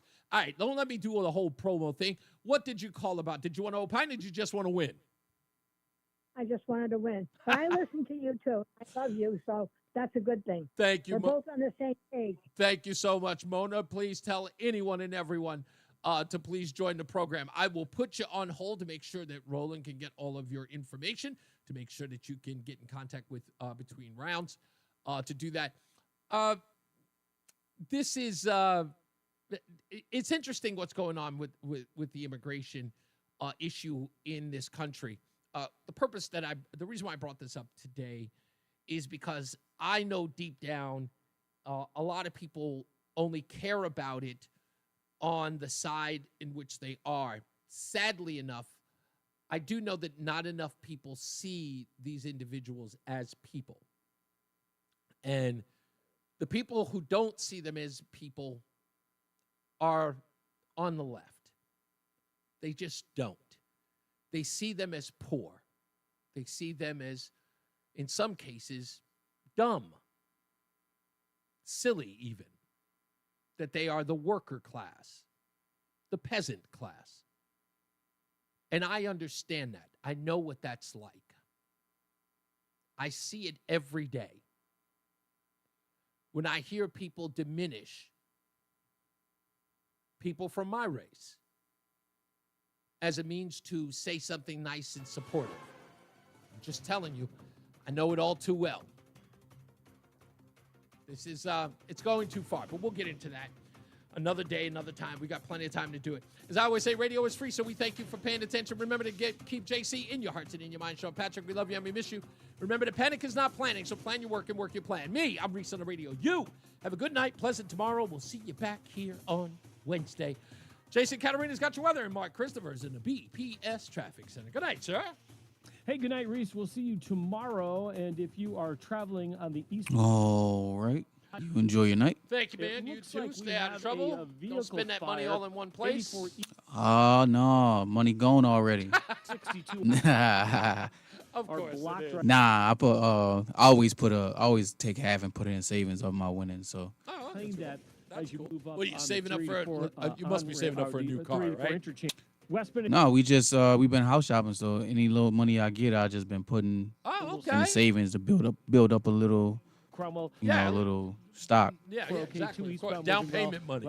Yeah, down payment and fees and all that other shit you got to go through. Yeah, understood. All right, well, good luck to you. I'll holler tomorrow. Yes, sir. All right, everybody. Thank you, Michael A. Y'all be good.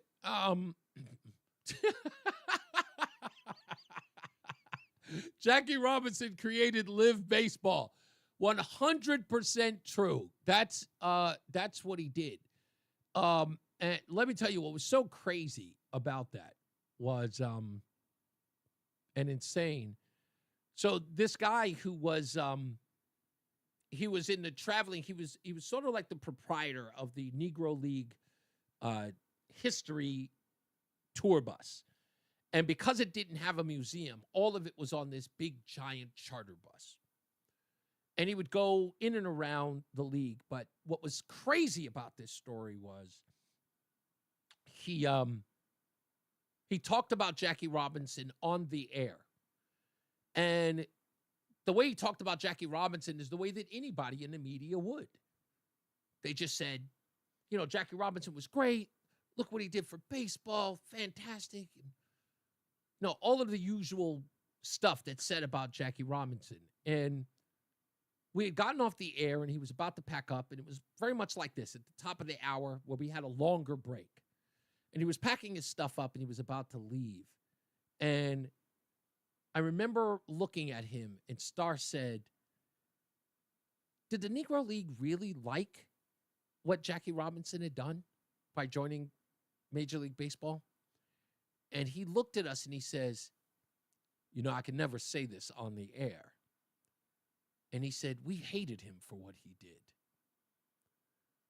Well, my mind was blown when he said that. It's just, it wasn't even we were disappointed. We hated him for what he did. And we can never tell that story. No one can ever know. But the Negro League was not happy with him, and we hated him for that. Because Major League Baseball would be let off the hook. There'd be no reason for the Negro League. It would only mean that if Jackie Robinson did well, more and more players would end up going to the major leagues, and the Negro League would have no value. We had value. We were competing. Sure, only blacks and some whites were showing up at the Negro Leagues, but Major League Baseball was the thing, but we could have had our own. We had established our own. We weren't hemorrhaging. We weren't, nobody was losing money. We were quite popular in the African-American community. People went to games. And no one who went to the game was jealous that they weren't in the major leagues. They loved the Negro League. They did. They loved the people and the stars. But once Jackie Robinson left, it was all over. And then he said this. And that probably was, this line is probably the meat of all of it. He wasn't even the best player. We had players who were far better, but he fit the profile. He was perfect. He was willing to go. The reason why they didn't get a better player is because the better players didn't want to leave. They wanted to stay in the Negro League. They didn't have this fear of missing out or feeling they were missing an opportunity. They loved the league and they wanted to stay. They believed in the Negro League. They didn't want to join the others.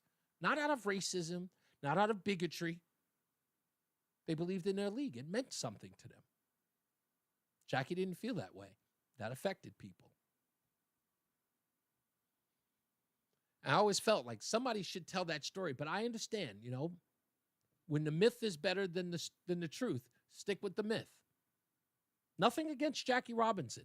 I just think that the truth is a better story.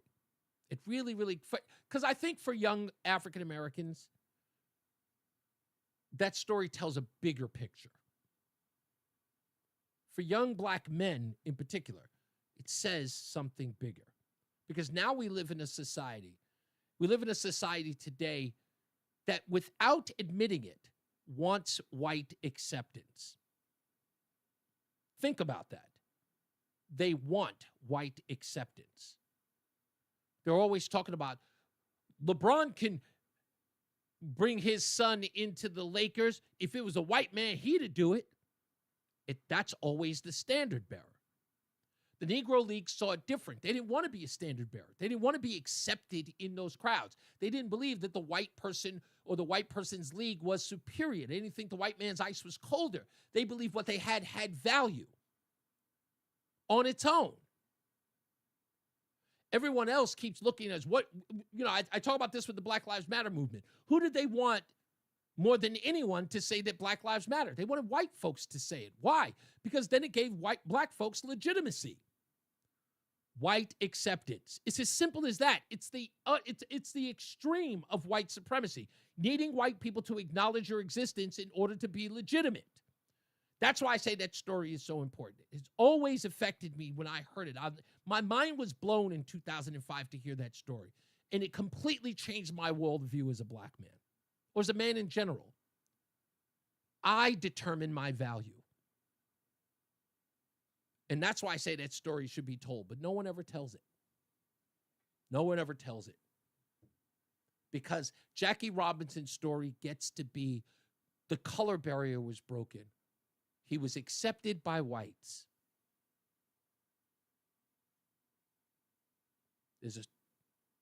Underneath that is something nefarious. So, that was my point. You guys have a wonderful night, and thank you for sticking around to listen to the story. All right? I'll tell it again sometime on the air for everybody to hear. All right? You guys be good.